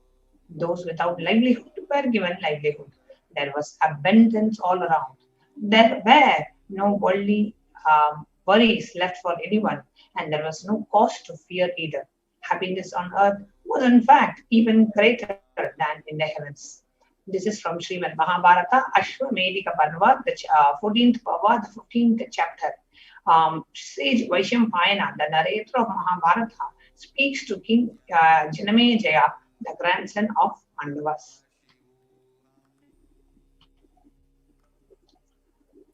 Now, we saw some of the examples of the Hindu nation. Now we are going to look at what were the contributions the Hindu nations did to the world. The Hindu nations had so much to contribute to the world in every field. Enlightenment, health, medicine, art, science, technology, aviation, dance and music, clothes and jewelry, social, judicial, political, legal systems, anywhere you name it, the Hindu nations had so much to contribute to the world. Now, how were the Hindu nations destroyed? The destruction of the Hindu civilization, the first phase, that of the Islamic invasions. Now, from 800 to 1700 AD, the physical destruction of the Hindu civilization happened. In the direct reference from the story of civilization, our Oriental heritage, the reference from the book by Will Durant, he says, the Mohammedan conquest of India is probably the bloodiest story in history. The Islamic historians and scholars have recorded with great glee and pride the slaughters of Hindus, forced conversions, abduction of Hindu women and children to slave markets, and the destruction of temples carried out by the warriors of Islam during 800 AD to 1700 AD. Millions of Hindus were converted to Islam by sword during this period. Millions were raped and murdered and dismembered. And in the words of Abdul Wasaf from Tajiyat ul Amsar, describing the Islamic law prescribing Hindus as conveyed to Alauddin Khilji by his quasi-legal advisor. Hindus are like mud. If silver is demanded from them, they must with the greatest humility offer gold. If a Mohammedan desires to spit into a Hindu's mouth, Hindu should open it wide for the purpose.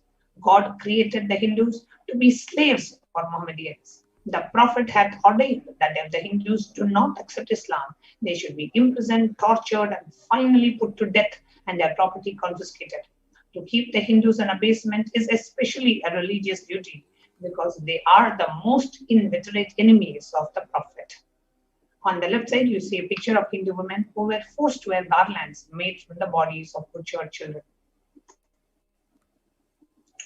200 million Hindus slaughtered by the Muslim invaders, 100,000 temples destroyed, and 1 million deities and scriptures destroyed. In the words of Kanhadade Prabandha, he says, the conquering enemies, armies, burnt villages, devastated the land, plundered people's wealth, took Brahmins and children and the women of all classes captive, flagged with thongs of rawhide, carried by a moving prison with them, and converted the prisoners into weak-wished Turks. The next phase of the destruction of the Hindu civilization started with the British occupation from 1700 to 1947 AD, which led to the economic and psychological destruction of Hindu civilization. In the words of Will Durant, he says, I have seen great people starving to death before my eyes, and I am convinced that this exhaustion and starvation are due not as a beneficiary claim to overpopulation and superstition, but to the most sordid and criminal exploitation of one nation by another in all of recorded history. The British Empire used all possible means to destroy Hindu civil and cultural institutions in order to delegitimize and demoralize the indigenous people of India so that they become slaves in their own hand. The cunning strategies used by the British were discriminatory laws to instill feelings of racial inferiority, engineered famines to starve natives into submission, annexed Hindu kingdoms to undermine native rule, mistranslated Hindu scriptures to instill anti-Hindu narratives, destroyed indigenous Gurukul education system, destroyed the local industries and forced the importation of British goods, and banned Indians from owning or producing firearms. During the British occupation, $45 trillion were looted from India over 200 years. 45 million Hindus killed due to famines and poverty imposed by British policies and reprisal killings for 1857 mutiny. 680 Hindu nations served by the British Raj. In the words of the member of the Parliament of India, Shashi Tharoor, he says, the British came to one of the richest countries of the world. Over 200 years of exploitation, looting and destruction reduced it to a poster child of a third world poverty. However, things didn't stop just with the British occupation. Even after the independence of India, Hindus continued to face the destruction of the Hindu civilization. Now, in the words of Jawaharlal Nehru, the first Prime Minister of India, he says, what a disgusting and savage people we are. Politics, progress, socialism, communism, science, what are they before this black religious savagery? In the words of Ambedkar, who was the first Law Minister of India and the principal architect of the Indian Constitution, he says, if Hindu Raj does become a fact, it will no doubt be the greatest calamity for this country. No matter what the Hindus say, the Hinduism is a menace to liberty, equality, and fraternity. It is incompatible with democracy. The Hindu Raj must be prevented at any cost. These are the direct words of the India's first Law Minister. The modern Indian legal system, academia, and media all systematically undermine, suppress, and delegitimize the Hindu institutions and culture. To give an example, the Indian Constitution established government control of government control and taxation over Hindu temples, schools, etc., while other religions are free from interference. The Article 26 to 30 of the Indian Constitution discriminate against Hindus by giving special rights and benefits to non-Hindus through government benefits, scholarship, etc. Hindu kingdoms and self-governance has been abolished. Anti-superstition laws are passed to criminalize only Hindu practices. Mainstream Indian academics describe Hindus as sexist, racist, backwards, and oppressors. Negative media portrayals of Hindus in Bollywood TV and in television. Now, the media narratives are also used to abuse, demoralize, stereotype Hindus. Now, Bollywood and other mainstream media outlets consistently portray Hindu gods and gurus as cartoonish, dishonest, corrupt sex fiends in matters similar to British imperial propaganda. The media narratives are used to shape human consciousness and further political agendas. The racist British colonial stereotypes portraying Hindus as superstitious, backwards, and dishonest and corrupt are perpetuated by their brown British successors in modern India unabated. So here you can see like the pictures of Hindu gods being ridiculed, Hindu gurus being shown as comedians, and all the villains, all the negative characters of the movies will always have Hindu symbols.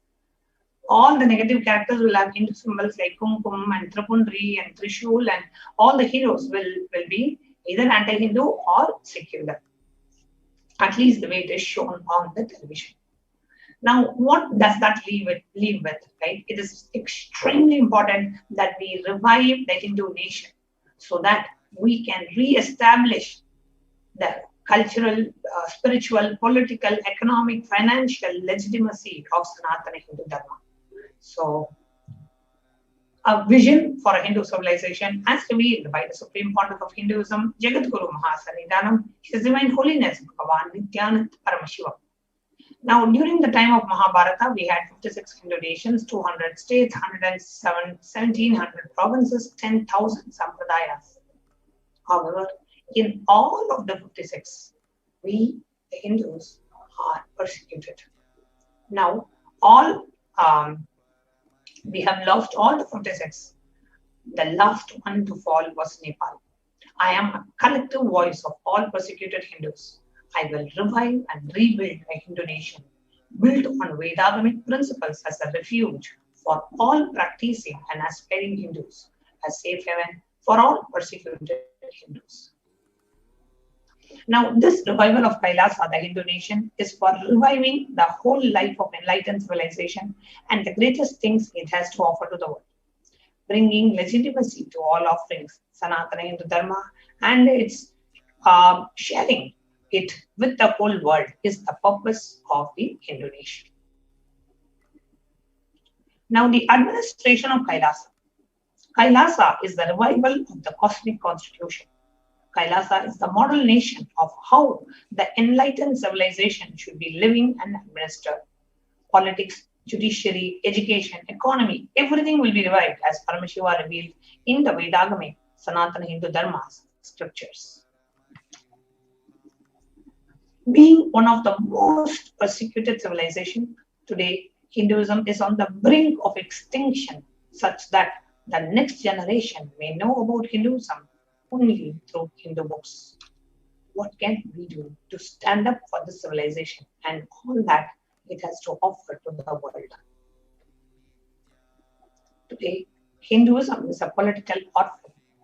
The preservation and the restoration of Hinduism's spiritual and cultural heritage is impossible without a national identity. So what can we do to save Hinduism? It is important that we reclaim our Hindu identity. Now, if you are healthy, wealthy, rich, successful, peaceful, happy, respectable, have a stable family, have a stable mental setup, understand Hinduism is responsible.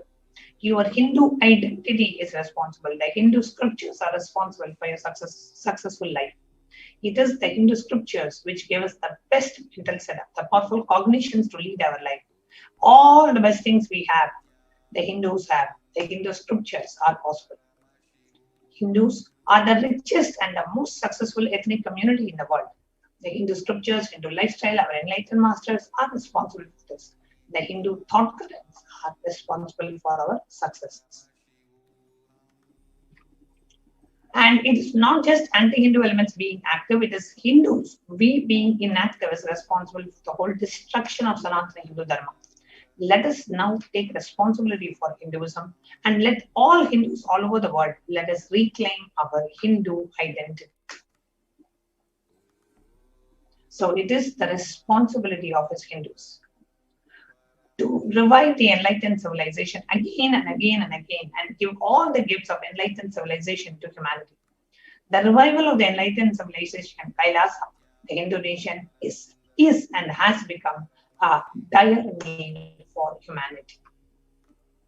So it is an invitation to all the Hindus, all living, born Hindus, practicing Hindus, those who are sympathetic towards Hinduism, those who are curious towards Hinduism, wanting to explore and enjoy Hinduism.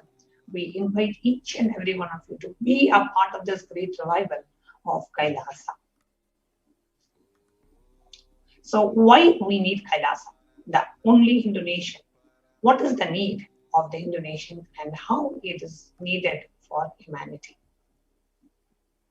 Let's listen to the Supreme Pontiff.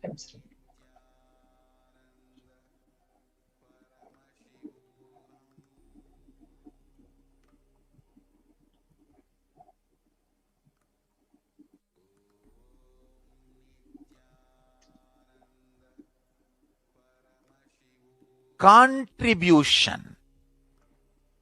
Hinduism, Veda Agamas have great things to contribute to the world.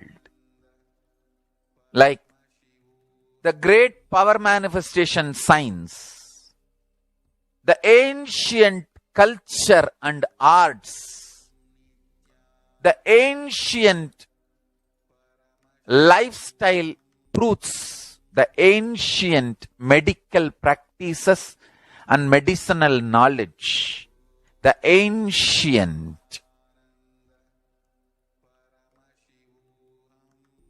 indigenous cultural heritage and jewelry, perfume, dance, music,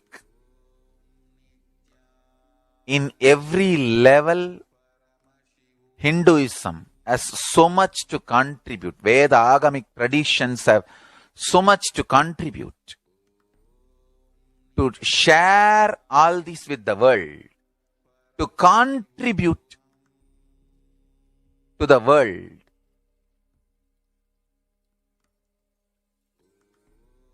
Hindus need to tell the world what they are contributing in every level. The brand of Hinduism itself is enriching and empowering and enlightening. Hinduism is all about enlightening the world. Empowering, enlightening, enriching the world. Contributing.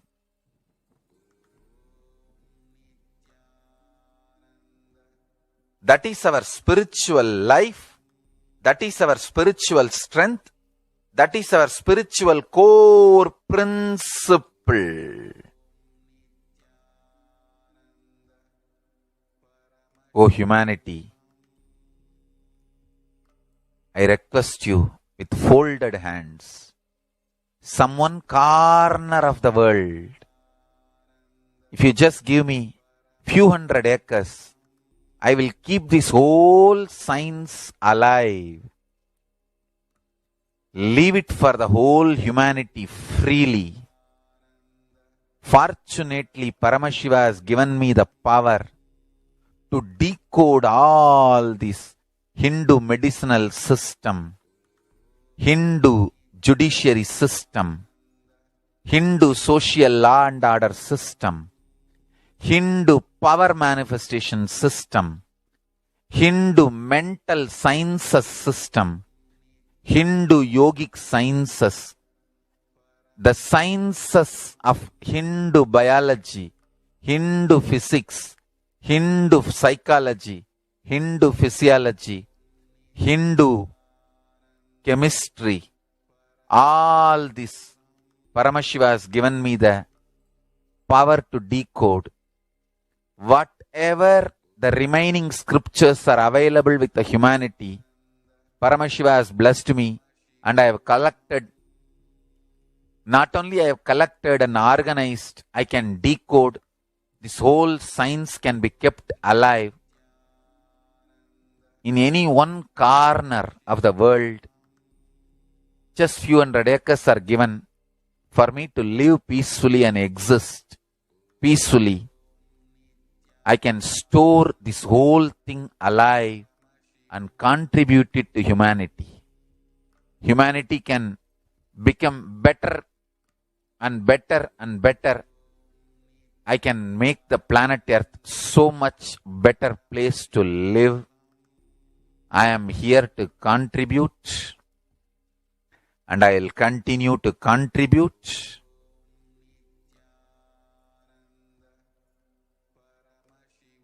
As long as I am allowed to live, I will contribute.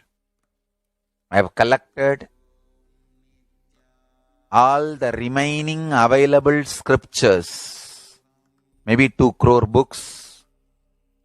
2 crore means 20 million, I think, books on Hindu physics, Hindu chemistry, Hindu biology, Hindu physiology, Hindu psychology, Hindu law and order, Hindu social system, the power manifestation sciences of Hinduism, yogic sciences of Hinduism. I have collected, and Paramashiva has given me the blessings and power to decode. I have decoded and continuing to decode them. If the humanity, somebody is kind enough to give me few hundred acres in one corner of the world and let me live peacefully, I can keep all these scriptures there and go on sharing with the world, revealing and go on contributing. I don't need anything other than one cup of curd rice every day. That's all. Over.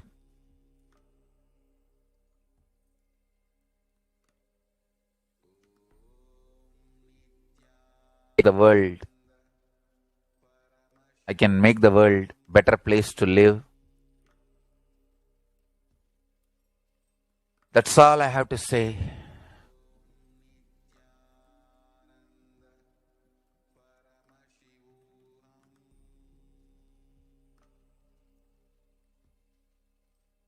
Thousands of medicines are described detail in ancient Siddha and Ayurvedic scriptures.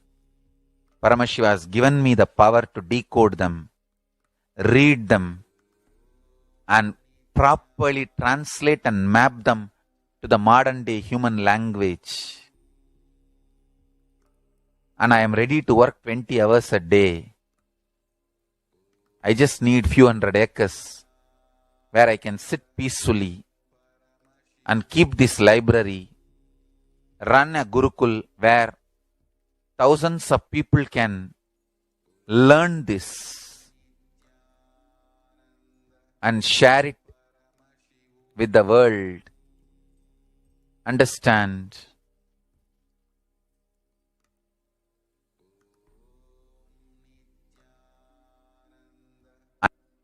Interested in contributing.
Listen intensely. Life, consciousness in you does not end while your body drops dead. It moves from different universes, vertical time zones, lives in different time zones as per its free will, knowledge, desire, but ultimately to get enlightened, complete liberation, Paramashivoham, your soul has to come back to this karma bhumi, the Bhumandala.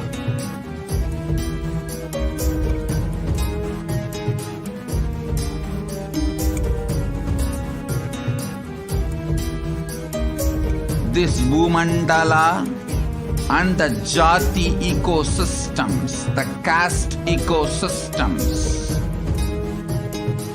Hindu, Jnana, Sannyasa, Yoga, Grihastha, multiple spiritual ecosystems are created for the souls to come back and rebirth and grow more and more towards enlightenment easily, quickly, in accelerated speed and space.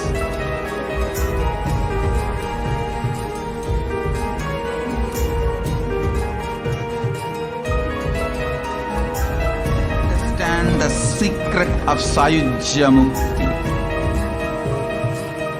Your Kundalini Shakti experiences the bondage inside your body due to compulsive sexual appetite. All the male bodies building intense yogic body through yoga and pranayama, building the mind of Tyaga centric, will heal your compulsive sexual appetite and make you reach Sayujya. All female bodies, love-centered care, serving every being will liberate you from the compulsive sexual appetite and make your Kundalini reach Sahasrara, which is Kailasa, Paramashivoham, Sayujya.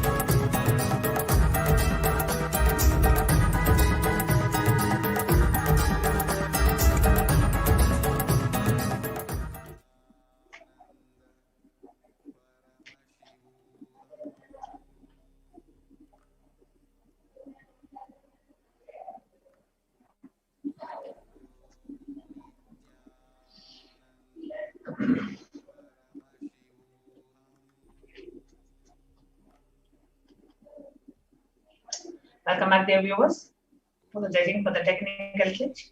Just wanted to share that it is only through the revival of the Hindu nation Kailasa that we Hindus can take responsibility for the revival of Hinduism, for reviving all the things that Sanatana Hindu Dharma has to bring to the world, whether it is revival of the Hindu medicinal system, the Hindu educational system, the Hindu legal system, the Hindu economic, the Hindu economy, the Hindu food, or the Hindu way of lifestyle, everything.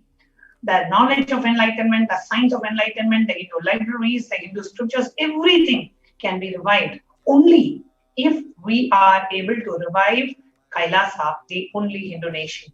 So let's all join hands, and Devi Parashakti herself has revealed that if Hindus, we do not take responsibility to protect Sanatana Hindu Dharma, then it is the biggest miss. It is our responsibility and the duty of every Hindu born to Hindu parents. It is our duty, and we have committed to protect Sanatana Hindu Dharma.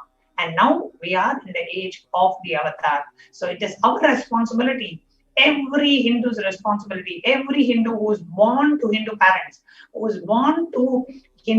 it is our responsibility to revive Sanatana Hindu Dharma. Come and join Kailasa. We invite every one of you who are watching us to come and join and offer your time, talent, and treasure. Be an e-Kailasian and become a part of this great grand revival. And that is the easiest way for us to express and to show the responsibility of protecting Sanatana Hindu Dharma is to be a part of Kailasa, the greatest and the only Hindu civilization nation.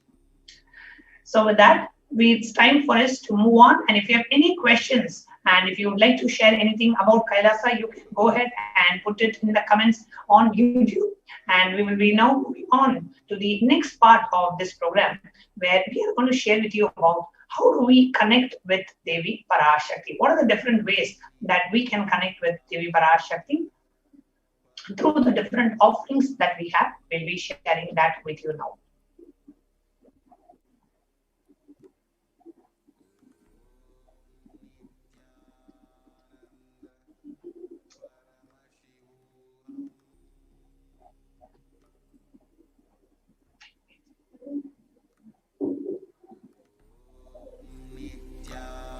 Nithyananda Paramashivoham.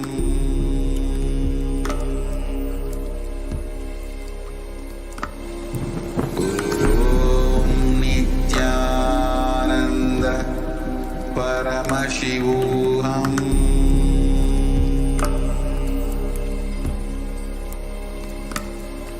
Om Nithyananda Paramashivoham.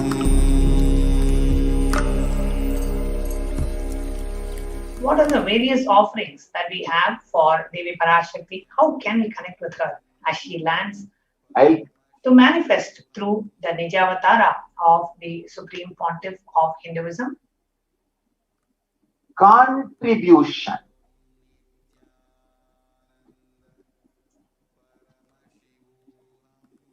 Hinduism, Veda Agamas have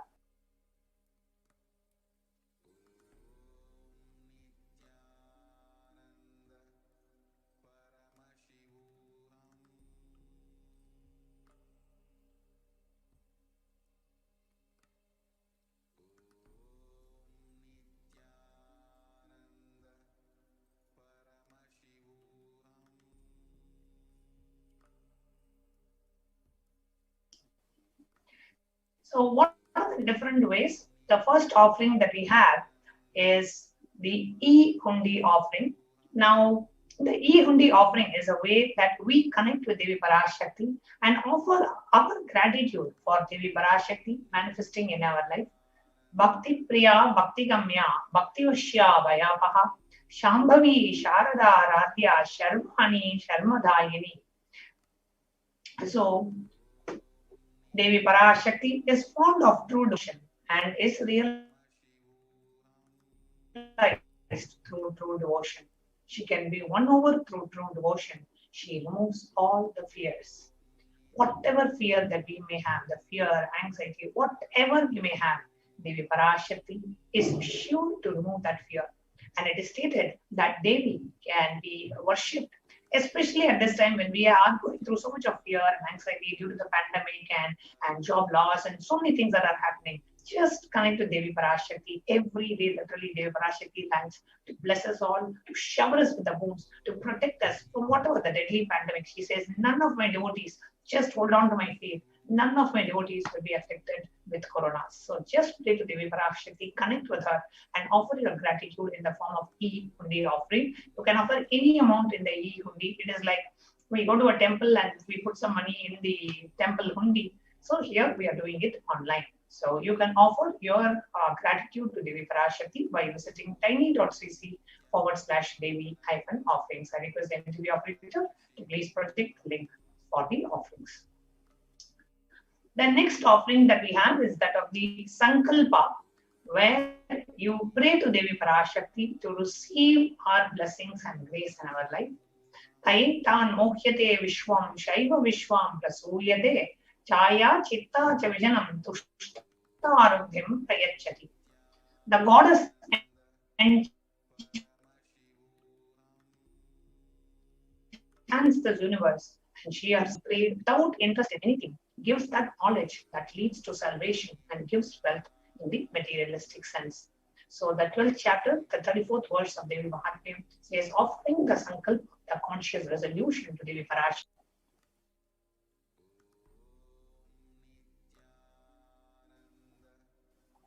Blesses the person offering with all the fruition of the desires and wishes that he is earning for.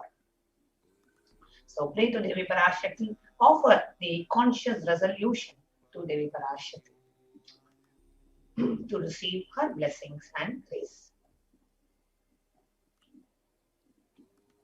The next offering that we have is that of the Sahasra Nama Swarna Kasu, where you offer a gold coin to Devi Parashakti and you manifest the various dimensions of Devi Parashakti. So the Sahasranama Swarna Kasu is like offering of a gold coin to Devi Parashakti and to manifest her Ananta Kalyana Gunas, her imperishable qualities of Devi Parashakti, you manifest that in your life.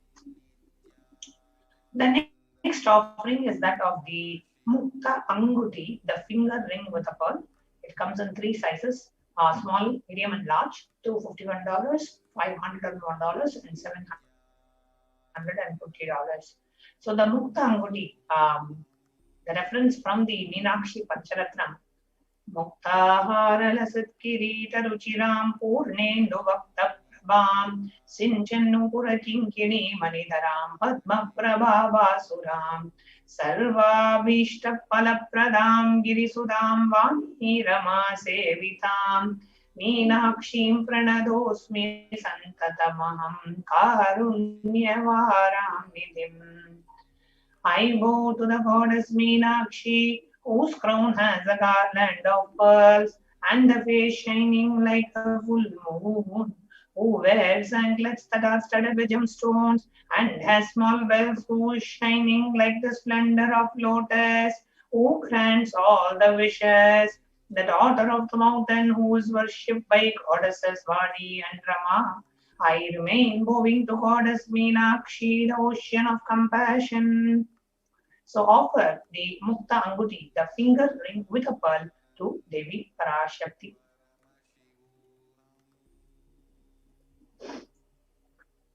So offering of a Mukta Anguti and receive the blessings to be showered by her compassion and pure love in all your business endeavors. So the offering of the Mukta Anguti is $251.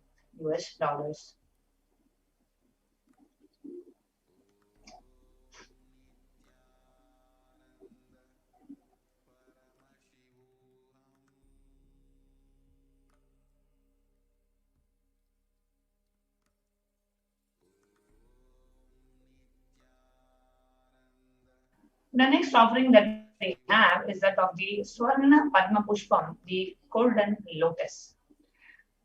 Now, in the Kamika Agama verse, it says, Ashta Vidyesha Rupeta Kumbhavarna Samyutam Sarve Shashutra Vastadya Hema Pankaja Bhushitaha Sapi Dana Chachu Saku Chascha Pakapilva Parapradaha Snapana Dhyaya Samsiddha Pramanena Samanvitaha.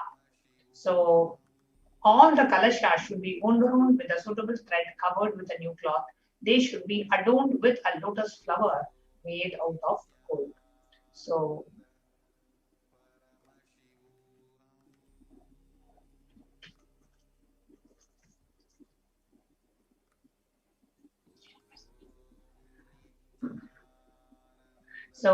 the offering of the Swarna Padma Pushpa to Devi Parashakti is only $600. Lotus is used in so many places in the Vedic tradition. Lotus is a divine flower. So offering of the golden lotus to Devi Parashakti and be blessed to have the state, space, powers and the very being of Paramashiva in our inner space amidst any and every adverse situations in life. The next offering that we have is that of the Swarna Mitti, the golden touring. Nakadititi Samchanna Namachana Tamoguna, Patmatya Praja Prabhajala Parakruta Saroruha. You, whose brightness from the toenails destroy the darkness of ignorance from the minds of your devotees who prostrate at your feet. You, whose brightness from your 2 feet overpowers that of the lotus flower. So offer the Swarna Meti to Devi Parashakti and to be in constant gratitude for receiving her blessings in even the most difficult aspects of your life. Offering of the Swarna Meti is $750 US. The next offering is that of the Swarna Mangtika, the golden hairline jewelry. The Swarna Mangtika represents the nectar flowing from the Sahasrara Chakra, which is fully opened, and offer the Swarna Mangtika to receive the overflowing gratitude, to express and to receive blessings of achieving the blissful state, overflowing gratitude and the space of complete completion. So it's only $750 US, and you'll be able to offer this jewelry to Devi Parashakti. The next offering that we have is that of the Pratyaksha Pada Puja, which is an offering of gratitude, immense gratitude to Devi Parashakti, and the offering of the Vastra Seva, which is the offering of a cloth. You want to offer a sari to Devi Parashakti, you can offer the Vastra Seva, and offering of the Vastra Seva and Pratyaksha Pada Puja, both of them are $1,008 US, and you manifest all the auspiciousness and the blessings of the Supreme Pontiff of Hinduism, Jagat Gurukha Sanidanam, His Divine Holiness, Bhagavan Nithyananda Paramashivam.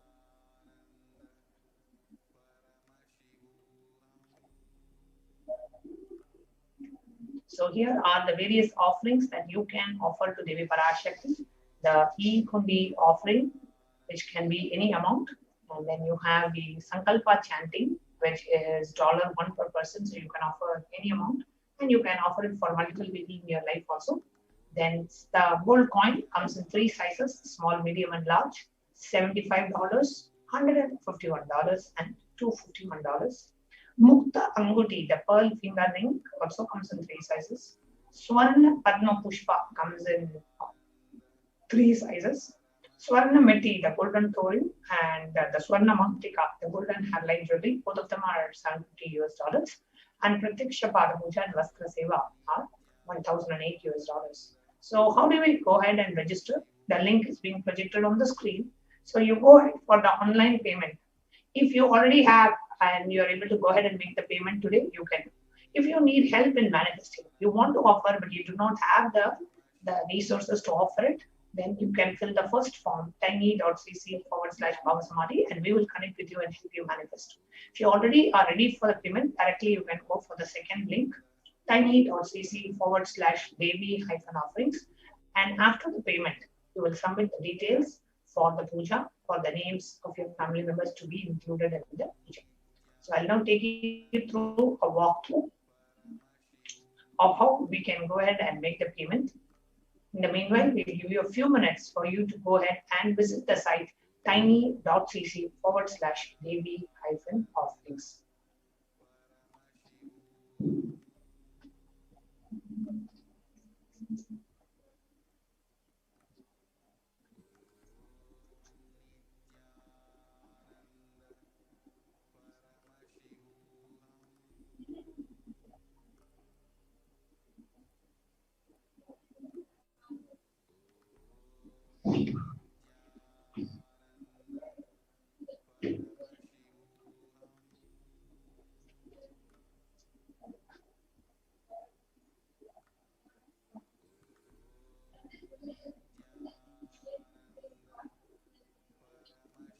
Let's take a moment and visit tiny.cc/Devi-offerings. And when you go and visit that link, it will open up this page which shows the Parashakti Bhava Samadhi Darshan donations. And here you can choose what is the offering that you would like to do. So this page, I request every operator to project the link on the screen, tiny.cc/Devi-offerings. And you can choose any of the options or the offerings that we have. Let us say I want to offer the Pratyaksha Pada Puja. So I click on that and I say add to cart. when you add to cart, and then you can always come back and add anything else. Let's say you want to do a Pratiksha Bala Puja and you want to offer a golden lotus, you want to do both. So go to add to cart and then you come back, right click and say back, go to the previous page again, and then you can choose any other offering that you would like to add into the offer. So you can just make like a one-time payment for all instead of doing single payment for each. So we come back and here you say, I want to offer like Sankalpa chanting, and you want to do it for 5 of your family members. Increase the quantity of the offering to 5 and then add to cart. Now, when you come to the card, it will say, okay, now $1,008 for Pada Puja and $5 for the Sankalpa chanting. It will show both. Verify the total amount and then proceed, go down and proceed to checkout. So here it says $1,008 and $5. And here if I want, I want for 6 people in my family, not 5. So you just put here number 6 and then say update to cart. It will now show $6.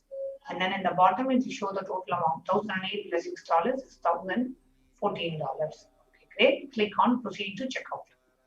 Now, when you click on proceed to checkout, you will be directed to a page where you can enter your billing details, credit card details, all the payment related things. You can enter that and then go to the bottom of the page and click on purchase or place order.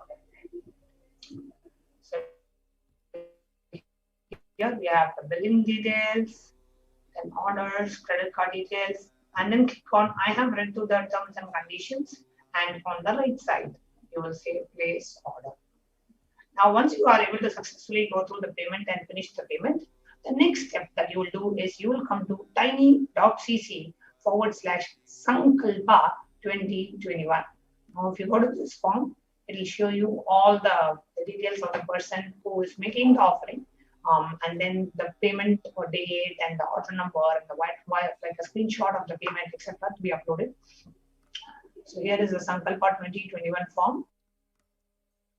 You fill all the disclaimers, payment amount, date, Baba Samadhi Darshan.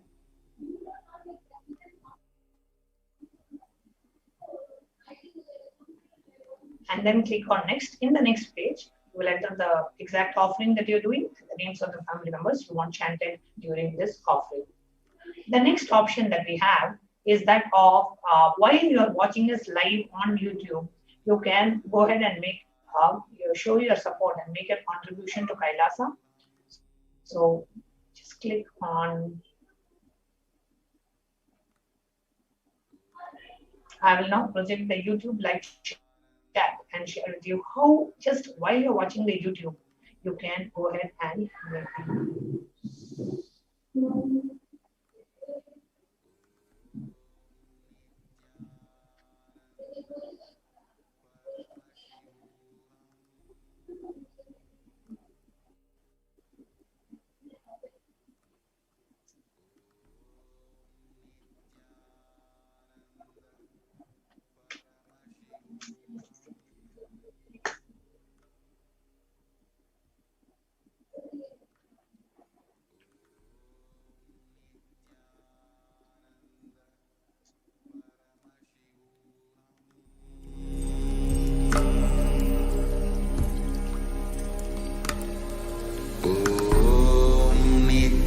Nithyananda Paramashivoham.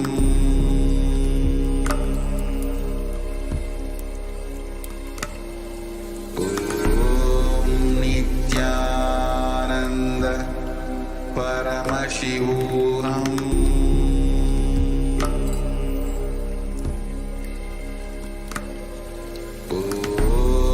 Nithyananda Paramashivoham.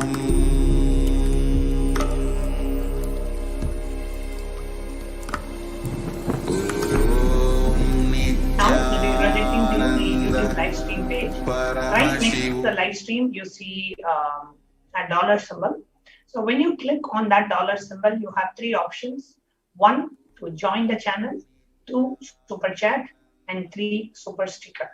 So Only the members of the channel will be able to post the questions live during Devi Parashakti Akashic reading. So we invite you to become a member of the channel if you are not already, and you can choose the different membership options: bronze, silver, gold, premium, and platinum, and each of them will have their own privileges and access to exclusive content or being invited to special classes, etc. So you can check it out online and then click on join. When you click on join, you will see a payment portal that opens up, and you can go ahead and enter your credit card or debit card details and their PayPal details, etc. Next, we have the super chat. The super chat is a very, very, very simple way for you to contribute and show your support to Kailasa. So you can enter as minimum as just $1, or you can enter $11, or you can enter $111. How much ever you want to offer, you can go ahead and enter, and then click on buy and send. Now, when you click on buy and send, it again opens a payment portal where you can enter your card details and go ahead and make the payment, or you can pay via PayPal as well, depending on the country of residence. You may have PayPal as an option or not. Then the last is the super sticker, where you want to make a contribution, you want to offer your support to Kailasa, but through the super sticker, where you want to also send an animated sticker and you want to send it in the chat. So that's the super sticker option. You can choose any amount. There are different stickers available for different amounts. You can choose a specific sticker and give that offering. So with that, we come to the conclusion of this segment. And now we will be moving on to the next segment, where we are going to share with you about how the Supreme Congress of Hinduism has opened his doors and reaching out to Indians in India so that they can protect their lives in multi-layer quarantine facility being provided absolutely free of cost at the Adi Kailasa Sarvanyapita. So let's now move on to the next segment, and I'll be inviting the administrators of Adi Kailasa Sarvanyapita in Bangalore to come forward and share how the campus is being prepared for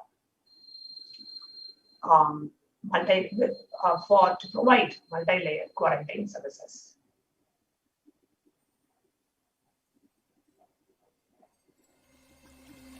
I welcome you all with my love and respect. Let you all open all your three eyes. Om Nithyananda Paramashivoham.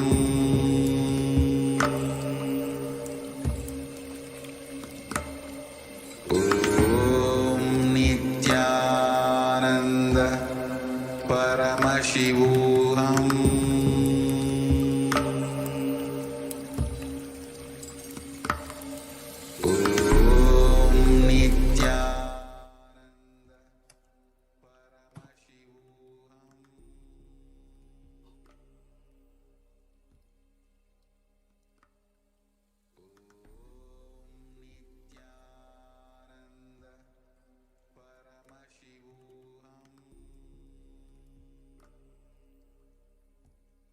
Nithyananda.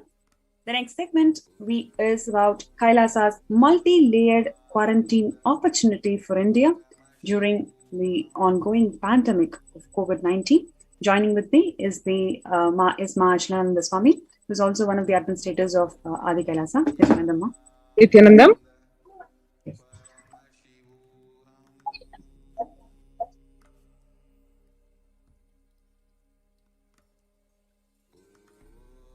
Now, before we enter into the segment, let us quickly go through the revelations of Devi Parashakti to the world, what she has revealed to the world on 12th of May, about a month ago.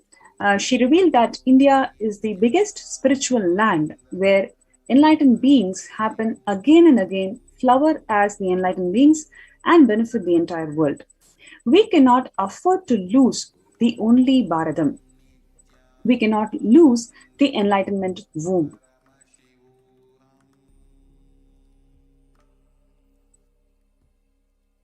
In order to save the cosmos from cosmic deluge, I built a ship called the Adi Kailasa. In order to protect the humanity from the cosmic deluge, I gathered together all the spiritual energy of the cosmos and built the ship called Adi Kailasa. Due to the cunning strategy of the treacherous people and the ruling of the enemies, the captain of the ship itself had to leave the ship. Here, it is referring to the Supreme Pontiff of Hinduism, Swamiji, had to leave the ship because of the attack, the persecution from the anti-Hindu elements.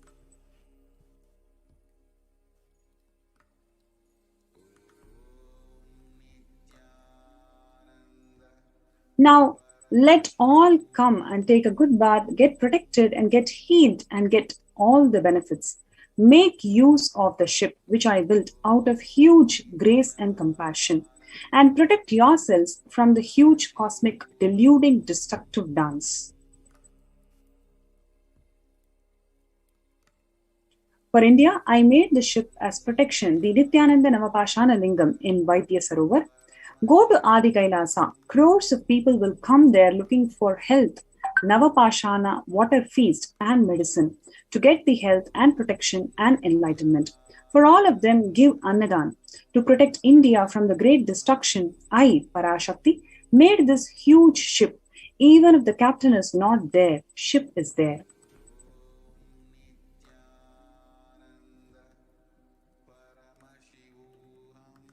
Now, what we saw was the revelations from Adi Parashakti, where she has beautifully revealed to the world how one can protect themselves from the ongoing pandemic. It is because of the Supreme Pontiff of Hinduism's effort, Swamiji's effort to build this AK ship as a cosmic protection for the entire humanity. And Devi Parashakti also revealed that even if the captain of the ship had to leave the ship, it is because of the assassination attempts and the persecution by the anti-Hindu elements. The captain of the ship had to leave the ship. And now today, let us see the contributions of the Supreme Pontiff of Hinduism. What are the contributions? What are the unique contributions that Swamiji offered to the whole of the humanity? And why is that the anti-Hindu elements attacked him and persecuted him for more than a decade? What are those contributions that affected them? So let us go to that segment.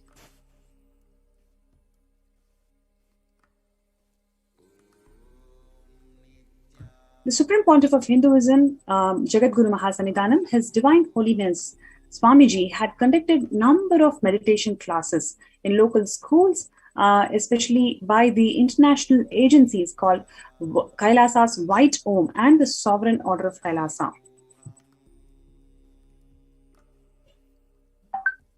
In 2004 itself, the secondary school students were blessed to learn the truths of life and learning, and they were underwent powerful meditation under the direct guidance of Swamiji in Karnataka.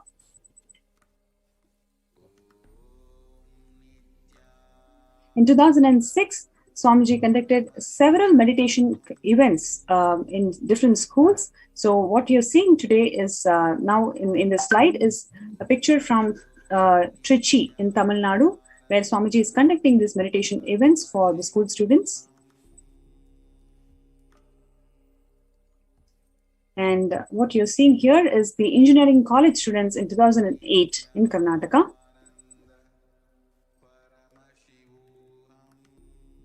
In 2006, the first confluence for world peace to honor the memory of those who lost their lives and of those who risked their lives to save others during the terrorist attack at the World Trade Center on September 11, 2001. In 2009, Swamiji conducted Peace March to unite. Swamiji initiated this whole event by different heads in South India.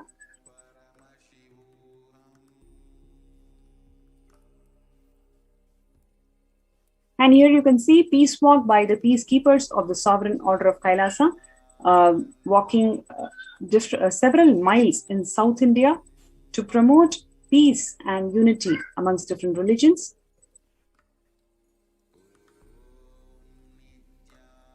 And here you can see, even with a fractured hand, the Supreme Pontiff of Hinduism, Swamiji, engaged in selfless work day and night, day and night. He inspired the peacekeepers of the Sovereign Order of Kailasa to engage in such selfless service, leading the nation of Kailasa by example. In 2011, the Supreme Pontiff of Hinduism had a multiple compound fracture with the bone protruding out of the skin. Despite that, in 2013, 2 steel implants that were fastened in 2011 were removed as the bones had healed completely. This picture is after the surgery. Despite that, you can see the Supreme Pontiff of Hinduism is day and night selflessly working, selflessly serving people with the same blissful smile as we would see him in any satsang.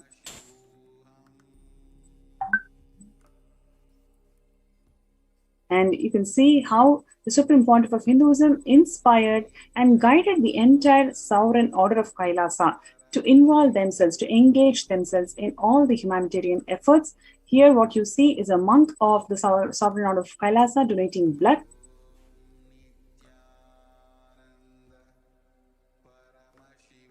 In 2009, the representatives of Kailasa's Red Om handing over their collected donation for the Karnataka, the Chief Minister's Relief Fund.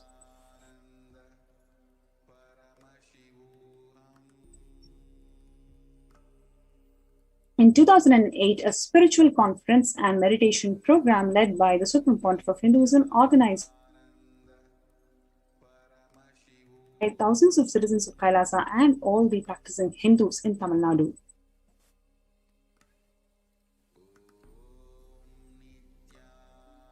Here, it's a beautiful message from the former President of India, Dr. APJ Abdul Kalam, to the Supreme Pontiff of Hinduism, where he says that he is happy to note the 5th anniversary of the Nithyananda Dhyanapitham of Swamiji and for creating a peaceful environment in the society by making the citizens spiritually aware is an important societal mission, which he understands is being performed by Swamiji's mission in 33 countries across the world.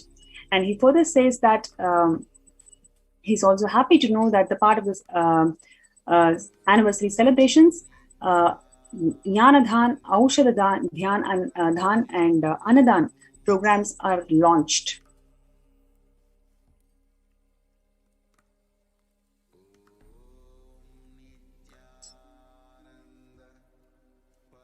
The former President of India, late APJ Abdul Kalam, also shared that Swamiji, it is such a beautiful joy to experience your blissful smile. When we were children, we lived blissfully, smiled a lot, and we were really happy and fulfilled. But as we grow, we lose your smile. Yet when I see you carry and radiate such a divine bliss. Yes, and you can see the same bliss Swamiji carried throughout his entire public life. Whether he was worshipped, praised by millions of his devotees or persecuted by the anti-Hindu elements, in all moments, he was only carrying that blissful smile.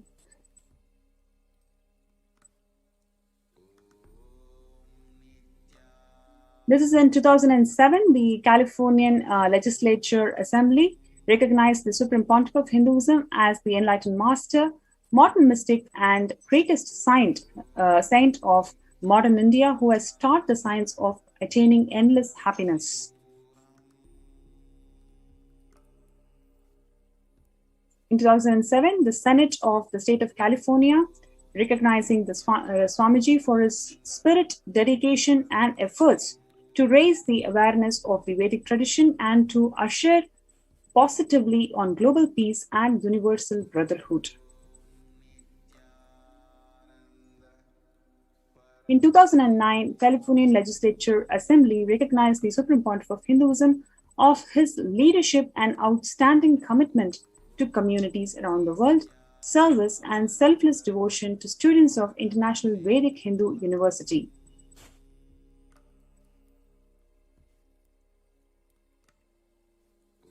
In 2009, you can see the keys to the city, Artesia, was awarded to the Supreme Pontiff of Hinduism.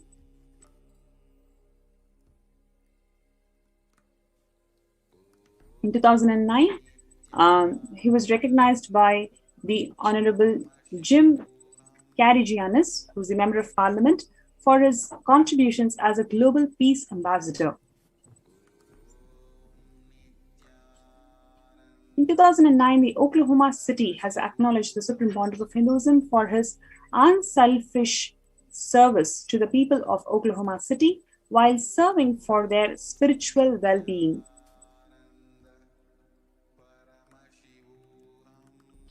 In 2016, the postage stamp on the Supreme Pontiff of Hinduism was released by the Indian Postal Department on the occasion of Kumbh Mela.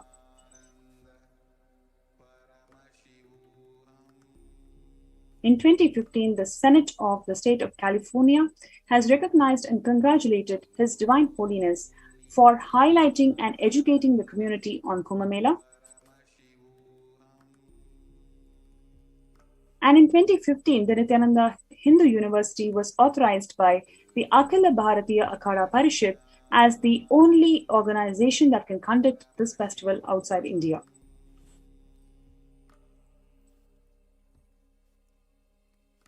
In 2017, the Supreme Pontiff of Hinduism was awarded the Guinness World Records for the largest rope yoga class.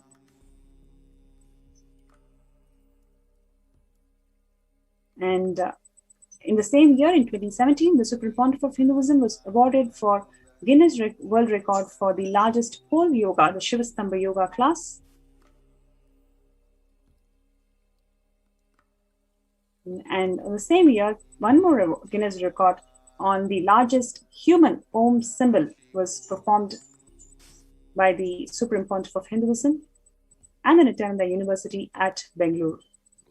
In 2017, it is declared as the Paramahamsa Nithyananda Day by the city of Montclair in recognition of the Supreme Pontiff of Hinduism's contribution to the superconscious evolution of humanity. In 2012, the Supreme Pontiff of Hinduism was named amongst the world's 100 most spiritually influential personalities by a renowned esoteric magazine, which is Body, Mind and Spirit.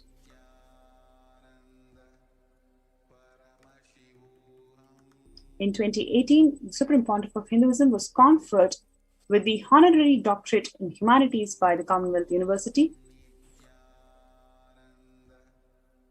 In 2018, the United Nations Global Development Organization respectfully presented to the Supreme Pontiff of Hinduism for the superconscious evolution of the humanity. In 2019, the Azteca University in Mexico had recognized the tremendous scientific contribution made by the Supreme Pontiff of Hinduism in the field of superconsciousness and has awarded him an honorary doctorate in the sciences for this.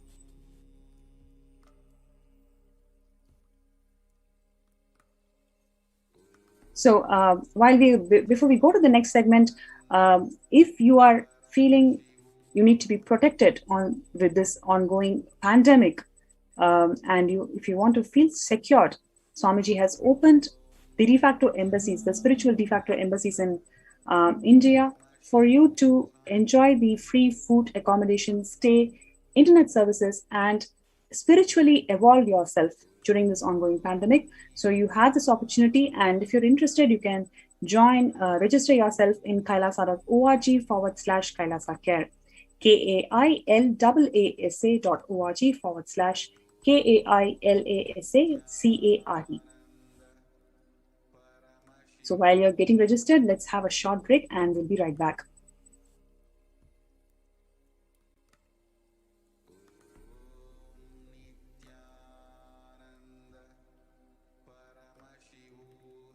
Listen intensely. Life, consciousness in you does not end while your body drops dead.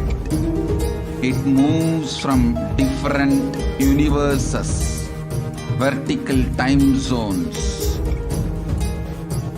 lives in different time zones as per its free will, knowledge, desire,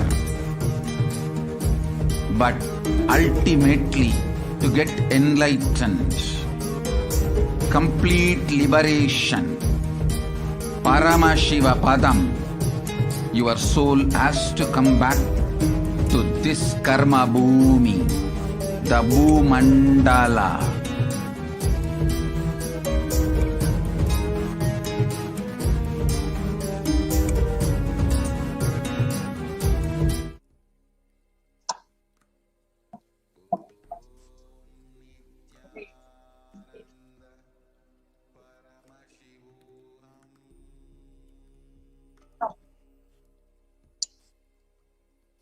Nithyanandam, and welcome back. We just saw a very, very brief glimpse, probably not even the tip of the iceberg, of the contributions of the Supreme Pontiff of Hinduism over the last over 2 decades, more than 25 years. Contribution in various fields ranging from humanitarian services, religious services, social services, spiritual services, reaching out to one and all, being by being, not just leaving it at the numbers, but actually contributing to every life directly. One could see in those pictures how the Supreme Pontiff of Hinduism, right from taking every meditation class himself, giving the spiritual counseling himself, giving healing himself, this is how he built the whole Kailasa, brick by brick, literally. The whole aim of Kailasa, as we all know, is to revive that enlightened civilization, the Hindu civilization, Sanatana Hindu Dharma, in all its dimensions and glory. Needless to say, that singular aim and the one-pointed vision of the Supreme Pontiff of Hinduism and the very evident meteoric rise, if one could see the photographs with the dates, we saw how right from the time when the Supreme Pontiff of Hinduism was taking classes for engineering colleges for students to just in a couple of years, he's already on a worldwide tour addressing the people around the globe. And as we saw in the certificates of recognition, practically across the world, he got recognized by all kinds of institutions as well as the governments, cities inviting him with open arms, literally giving the keys to their cities so that he could come and enrich the citizens of that city. Accolades just showering on him. Across the world, everybody recognizing the direct contribution of the Supreme Pontiff of Hinduism to bringing about peace and harmony in the world and contributing to every individual's expansion, growth, and thereby resulting in a beautiful, blissful community, society, city, state, and a nation.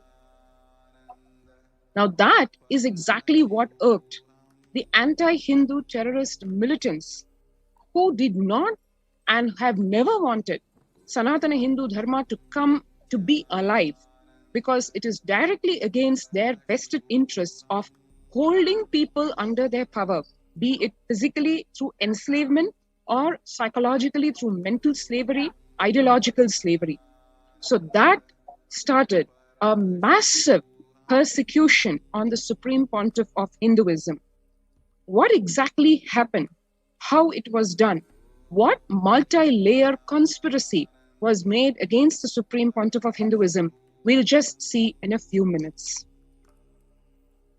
As we saw, for his immense contributions towards eradicating poverty, illiteracy, hunger through free food, gender-based violence, as the Supreme Pontiff of Hinduism has recognized not only the known 3 genders, but also given with proof what the ancient native tribes have realized in many places, 11 genders that exist, gender apathy, all these. The Supreme Pontiff of Hinduism's revival of the authentic scriptures-based Hinduism irked the vested interests of the atheistic terrorist militant elements on the one hand, and the neo-Hindutva terrorists and other anti-Hindu forces on the other. They joined together, colluded, even though their ideologies, so-called ideologies, were just poles apart. ganging up together to execute a massive persecution, ethnocide, genocide on the Supreme Pontiff of Hinduism and his followers and Kailasa at large in a massive way from 2nd March 2010. And this continued unabated for the next whole decade and comprised of over 70 assassination attempts just on the Supreme Pontiff of Hinduism, not including the assassination attempts made on his followers. Over 250 sexual assaults on the Supreme Pontiff of Hinduism and his followers, the community, the Adi Shaivite minority community, monks and disciples. Lawfare of not less than 120 false cases over just a decade. Massive hate propaganda in electronic media of over 14,000 hours and print media of over 25,000 articles in 5 years. Destruction of heritage properties worth over 27 million US dollars, and the continuing ethnocide and genocide of over 80 million Hindus worldwide since the last 7 centuries. Yes, you heard it right, 80 million. If one was shocked and pained at the Jewish Holocaust, which took the lives of 6 million, you actually have more than 15 times of that number of people killed shockingly, horribly, unimaginably after extensive torture, which one could not even imagine any human being can go through. Specifically, if one looks just at the lawfare done on the Supreme Pontiff of Hinduism, leaving aside all the physical assaults and mental assaults that have been done on him and his followers, just the lawfare involved delegitimizing the Supreme Pontiff of Hinduism by hate propaganda, disenfranchising him of his civil and human rights, prejudicing him from a fair representation and fair trial, repeated illegal imprisonment coupled with brazen torture, custodial assassination attempts, supported by system justification process in various forms, including the common processes that are used, basically of bureaucracy in the system, absolute outright indifference, self-deception, keeping the whole society in a deceptive state, and diffused responsibility, where there is no one single owner, where the buck is passed, and right from the top to the bottom, there is just a blame game, and eventually it comes down to the lowest person, who is anyways not accountable, who doesn't even know the big picture. That resulted in multiple ways in which the Supreme Pontiff of Hinduism was not only attacked, but justice was denied, and people did not even and do not still even cognize what has been done to him and what a gross injustice, inhuman behavior, absolute human rights violations have happened. So it's resulted in continued system complicity with torture, murder, and genocide, a well-planned, multi-layer false hate propaganda by the fourth estate of the democracy, which is the media, sustained by moral disengagement. So it leaves the broader public in a state of absolute willful ignorance, because you bring in the factor of morality and how a certain person is so-called immoral, motivated denial, out-group victim blaming, where the person, the victim, is actually made to look as the culprit and he is blamed, and that results in a justification of the dehumanization, the demonization that follows of the person, and literally results in bystander apathy to even something as gross, unimaginable as ethnocide and genocide of a whole community. One can see, we'll just take this time to see just an example of the malicious prosecution that has been done to the Supreme Pontiff of Hinduism as we watch this video.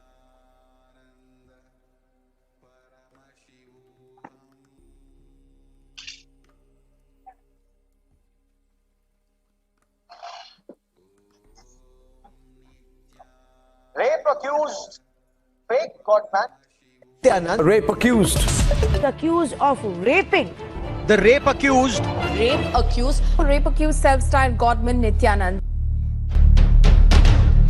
Just like that, they arrested me in the rape charge in 2010. They came and arrested, and after they arrested me, I asked, "What for you arrested me?" They said, "Rape charge." I said, "Can you say whom I raped?" "No, that now only we are investigating." No one is answerable for the whole mess. Even now, there will not be any investigation. Why was Nithyananda arrested on rape charge when there is nobody saying they have been raped? I asked them, do you have any statement from anybody? After the independence of India, around 3,60,000 rape cases have been filed.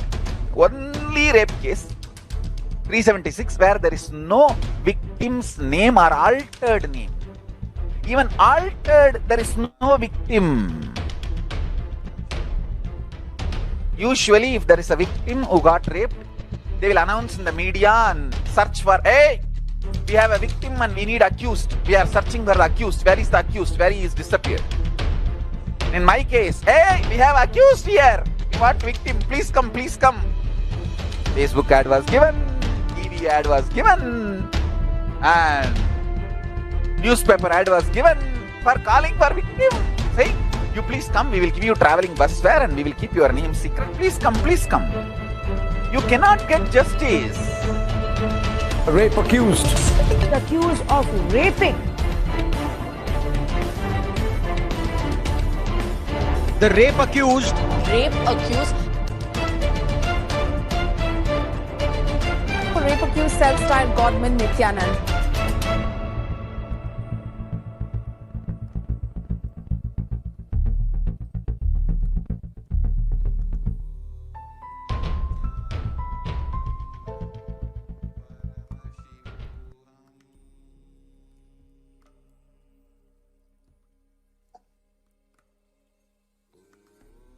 We just saw a very brief but probably very explanatory peek, literally, into what was done to the Supreme Pontiff of Hinduism in the name of lawfare. Literally, if we see, the banality of evil has been supported by system justification in various forms, including the commonly used processes of bureaucracy, indifference, self-deception, and diffused responsibility, where the system itself creates an atmosphere of absolute indifference being made to the victim, the whole delusion making the victim actually look like a criminal, and the responsibility of the same not being, you cannot pin it down to one person. It is just diffused across the whole system, which therefore results in continued system complicity with something as grossly inhuman as torture, murder, and even genocide. It is also denied and suppressed from conscious awareness, even despite compelling evidence, leaving constitutional checks and balances successfully neutralized. Now, that is what lawfare actually involves. It is not something where, like the pre-World War period, one cannot see through the outright inhuman violations being done. Here, the whole system is made in such a way that even though compelling evidence is there, it leaves even constitutional checks and balances neutralized because it's fueled by a well-planned, multi-layer false hate propaganda by the fourth estate media. So what happens is the information is successfully not reaching to the people. The truth is never made to reach the people. On the other hand, a massive hate campaign is spread, disinformation is spread using this powerful fourth estate of the democracy called the media. And it's sustained and probably accentuated by moral disengagement. So portray the victim as somebody who's of a bad moral character, because that's what appeals to the conscience of the people at large. So you leave the broader public in a state of willful ignorance because you've already spread the misinformation. They have no idea about what the truth is. There is a motivated denial that is elicited from the public as a response. And there's a victim blaming. So the person who's a victim is actually blamed because of the disinformation that is spread. And there's a dehumanization of the individual, of the victim. And overall, the whole ambience creates literally apathy, bystander apathy to even something gross as genocide. What is the responsibility of the state, one would ask, in such a case? Well, normally, as per international law, as per various articles of the International Covenant on Civil and Political Rights as is defined in the ICCPR, the prohibition of ill treatment does not merely create a negative duty on the state agents not to engage in such treatment, but the state also has a positive duty to protect the persons under its jurisdiction from the acts of private individuals, needless to say, from the state itself. To just take an example of what it means to be targeted in very many ways, one can see, we'll just understand over here how as a minority leader, as a leader of so-called minority origin, linguistic minority to be more specific, the Supreme Pontiff of Hinduism was singled out, and how the whole linguistic differences were exploited to show the Supreme Pontiff of Hinduism as somebody who needs to be persecuted.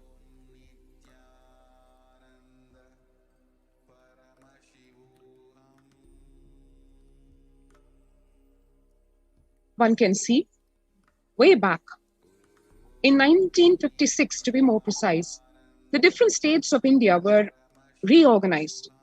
The primary way of the reorganization was using language as the barometer, as the benchmark. Now, this led to the marginalization of people of the Tamil language ethnicity in the areas which were acceded to from the erstwhile Madras Presidency to the newfound Greater Mysore. The city of Bangalore, which itself was founded way back in 1537, predominantly comprised actually people of Tamil ethnicity in its demographic composition. Until 1991, the people of Tamilian ethnicity formed the largest ethnic group in the Bangalore urban district. In fact, if one sees the 1991 census, for the first time recorded a Kannada-speaking majority ahead of the people of Tamil ethnicity in its district. On 25th June 1991, a very seemingly innocuous or maybe not as dangerous decision was made regarding the Kaveri water, the river Kaveri, which flows all the way from Karnataka to the state of Tamil Nadu. The Kaveri Water Tribunal, constituted in 1990, directed the Karnataka state government to release 25 cubic million feet of water to Tamil Nadu within a year. One should understand that the river Kaveri originates in the state of Karnataka. So needless to say, if the state would like to preserve the water of the river for itself, it could easily dam it up. And that resulted in a number of conflicts between the two neighboring states. And given the probably equal right to natural resource, the state of Tamil Nadu and Karnataka were always at loggerheads. And this particular water tribunal decided to what is the proportion of water that is to be released to the state of Tamil Nadu. Karnataka issued an ordinance to cancel the tribunal's award, but this was struck down by the Supreme Court of India. In fact, the Tribunal's award was subsequently gazetted by the Government of India on 11th December 1991. The reason why we went into this in detail is to understand the very many literally axes of persecution done to the Supreme Pontiff of Hinduism, one being this particular one where we can see the immense amount of linguistic division created artificially amongst the people, amongst the citizens of the two states, and the natural animosity, or so-called presumably natural animosity created on the basis of division of natural resources. On the other hand, this is one aspect. The other aspect is the neo-Hindutva caste supremacists used this particular opportunity to incite further violence for petty political gains. The very next day, neo-Hindutva caste supremacist extremists of the Karnataka state called for a Bandh. A Bandh means like total lockdown. On 13 December 1991, alleging partisan behavior of the Government of India.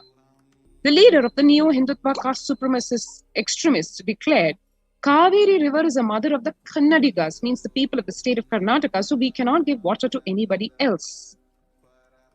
The very next day, 14 December 1991, the neo-Hindutva extremists allegedly roamed the streets of Bangalore, carrying sticks, shouting slogans, beating up Tamil laborers. On the left, what you see is a repetition of what happened to the followers of the Supreme Pontiff of Hinduism in the very same vein. The businesses way back then run by people of Tamil ethnicity, Tamil language, movie theaters, and even vehicles with the Tamil Nadu state license plates were targeted. Soon the riots spread to the Mysore district and other parts of southern Karnataka. The Tamil-speaking villagers were driven out and their properties were confiscated. A curfew of 1 week was declared under section IPC 144 of the Indian Penal Code. The violence, needless to say, left people dead. 15,000 people of Tamil ethnicity were forced to flee the state, though if you see the Constitution of India, it guarantees as a fundamental right for any citizen of India to live in any part of the country. Such targeting of ethnic minorities of Tamil origin continued over decades and continues till date. As one can see here, the followers of the Supreme Pontiff of Hinduism being innocent victims of the same. The inciting and the multiplying by hate propaganda created by the politically owned media. In 2016, even as late as a few years back, in another such protest, 2 people were killed. One can see the editorial director of the Asianet Group, which is a BJP-owned neo-Hindutva media house, which runs Suvarna News channel, gave an interview where he actually said, I'm embarrassed. Instead of disseminating information, the TV channels became agent provocators. So by their own admission, the media channels accepted their role in flaring the violence. They justified their acts, however, blaming other channels to instigate this by a race for just TRP, what is called the television rating points.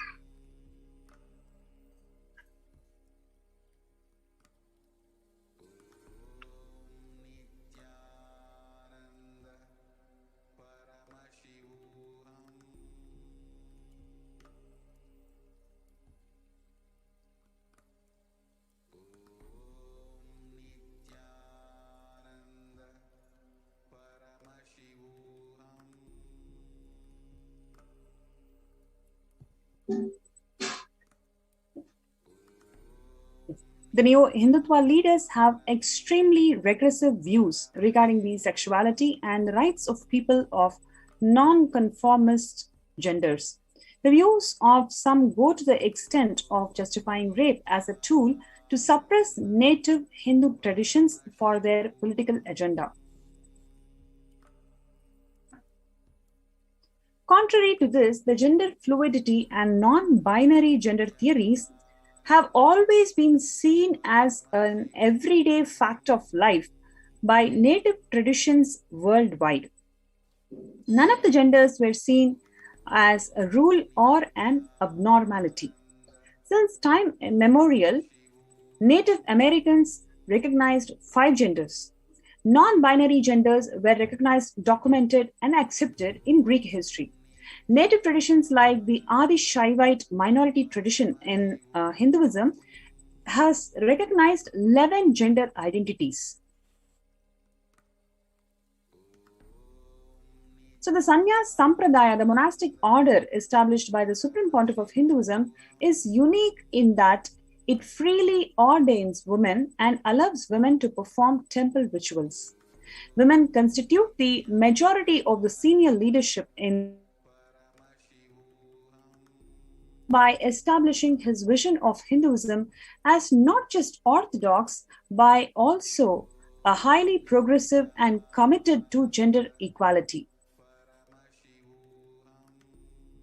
The Supreme Pontiff of Hinduism has also ordained men and women from the scheduled caste, scheduled tribe, and Dalit communities, which have been discriminated and sidelined by the neo-Hindutva ideologies.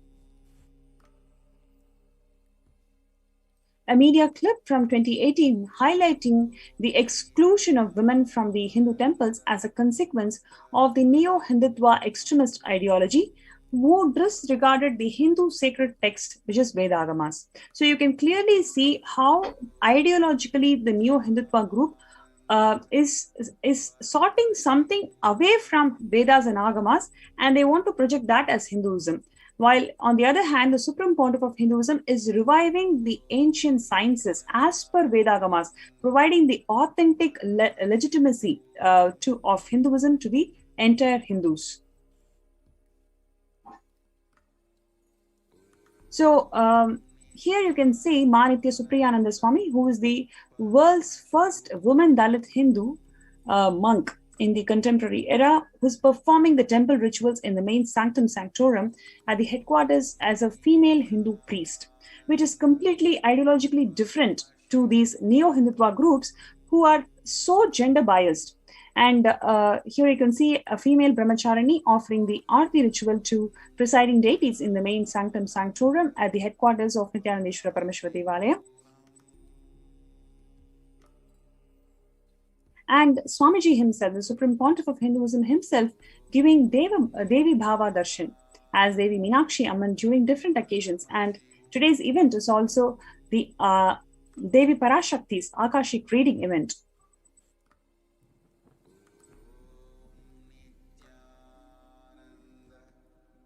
So you can see here this Devi Bhavasmadhi Darshan is an auspicious sight of the divine being Devi, and when Swamiji is actually radiating the state of Samadhi in such an ecstatic, devotional, meditative state of consciousness in the state of Advaita with Devi.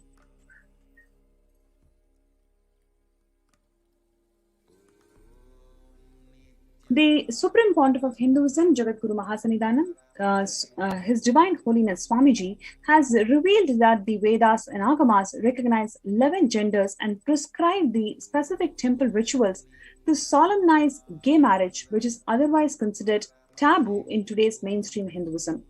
He has declared that he himself transcends gender and consequently suffered vicious persecution for his bold, progressive stance on LGBTQ issues.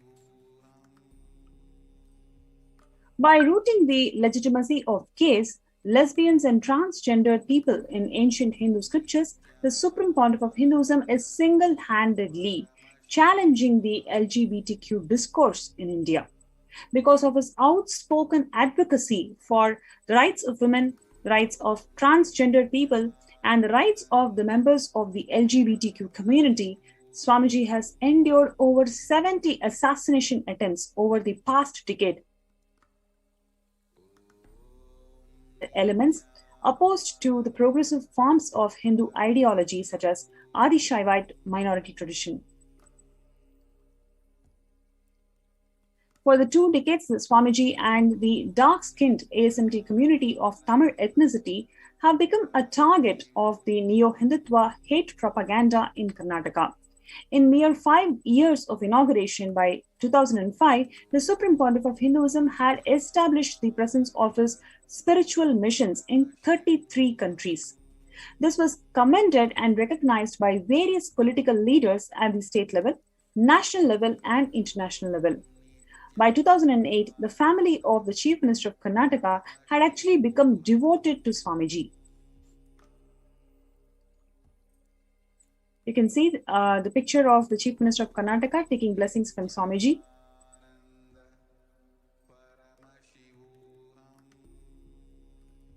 Here, the ex-Prime Minister of India, Sri Deve Gowda, who's actually taking blessings from Swamiji.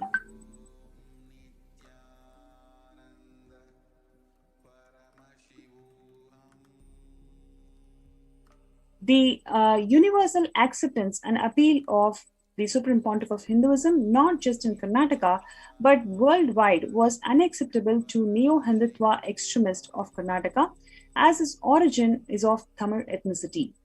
The politically owned media was directly complicit in the violence targeting the Supreme Pontiff of Hinduism and the Adi Shaivite minority community. In 2013, a Neo-Hindutva terrorist wielding a sword had issued a death threat targeting Swamiji from the Suvarna News channel as a panelist of the news debate.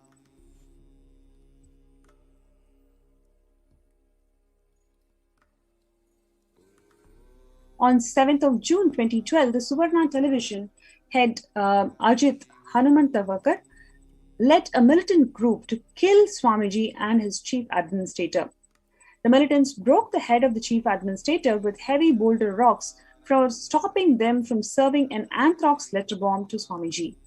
The state government was also an accomplice in this attack, as the government was led by the BJP, led by political parties who also owned the Suvarna TV channel, who employed the Neo-Hindutva militant.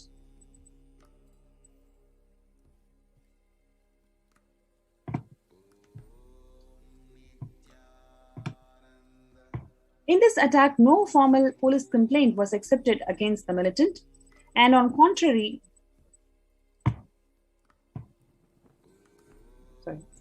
Ajit filed a police complaint against the Supreme Pontiff of Hinduism, supported by an arbitrary order by district magistrate directing the arrest of the Swamiji, or the executive order directing by the court, terming the entire process by government as illegal, without any authority, contrary to law, without jurisdiction. The court did not remedy the situation. There were no repercussions for the perpetrators of the crime, who were protected by the state. From 2010 to 2018, several attempts were made to kill Swamiji. Until 2019, demands for extrajudicial assassinations of Swamiji were publicly made by the lawmakers.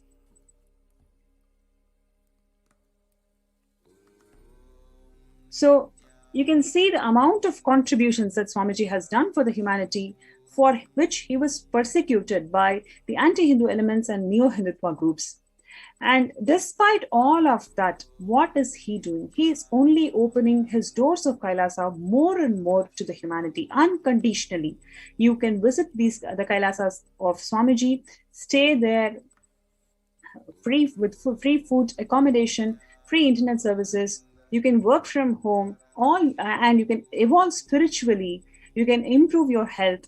You can really live most blissful life in the Kailasas of Swamiji, and all here to enable this, Swamiji has gone through immense amount of persecution.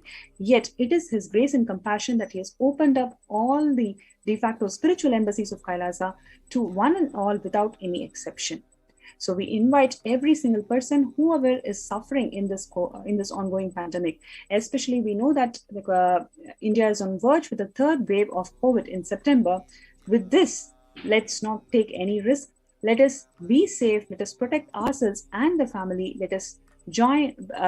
We invite all of you to join our Kailasa, our Adi Kailasa Sarvanyapeetam's Protective Preventive Quarantine Center that Swamiji has opened unconditionally to one and all. So to join us, please register yourselves in kailasa.org/Kailasa Care. With this, we will move to the next segment, which is the Power Manifestation segment, and we'll be right back. Thank you.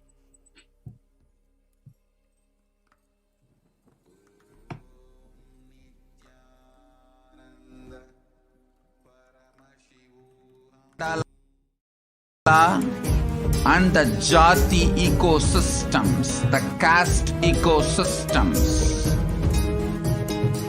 Hindu, Jnana, Sannyasa, Yoga, Grihastha, multiple spiritual ecosystems are created for the souls to come back and rebirth and grow more and more towards enlightenment easily, quickly, in accelerated speed and space.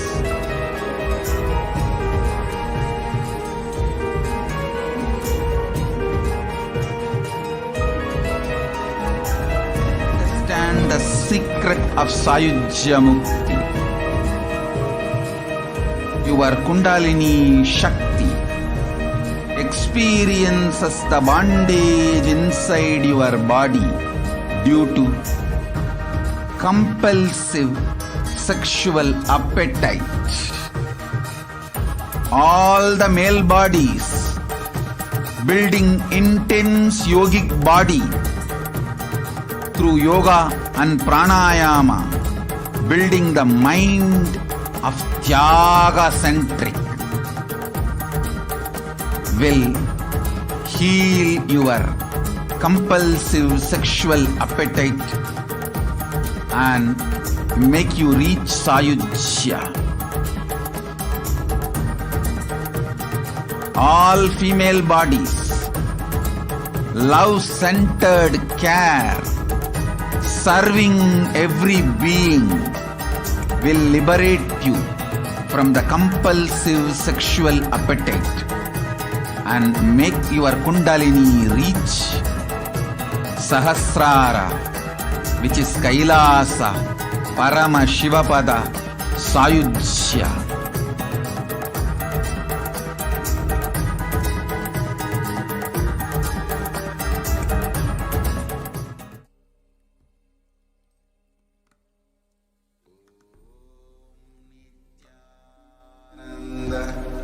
Paramashivoham.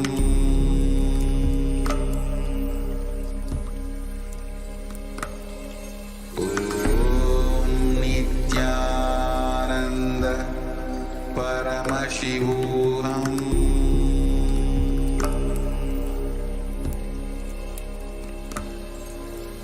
Om Nithyananda Paramashivoham.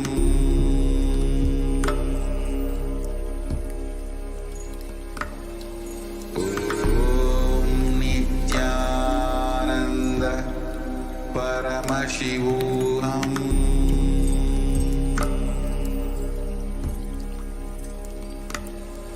Om Nithyananda Paramashivoham.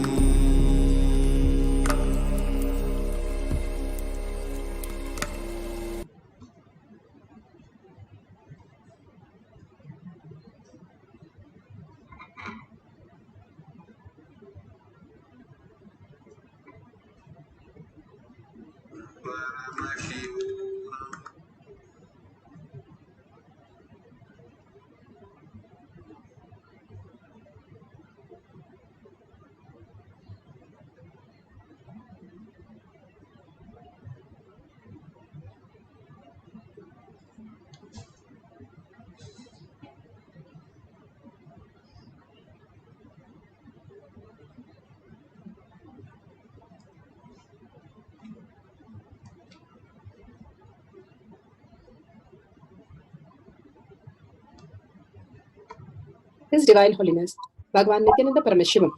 Let's start with the Sadguru Vandanam. Nithyanandam Paramasukhanam Kevalam Jnanamurtim Dvandva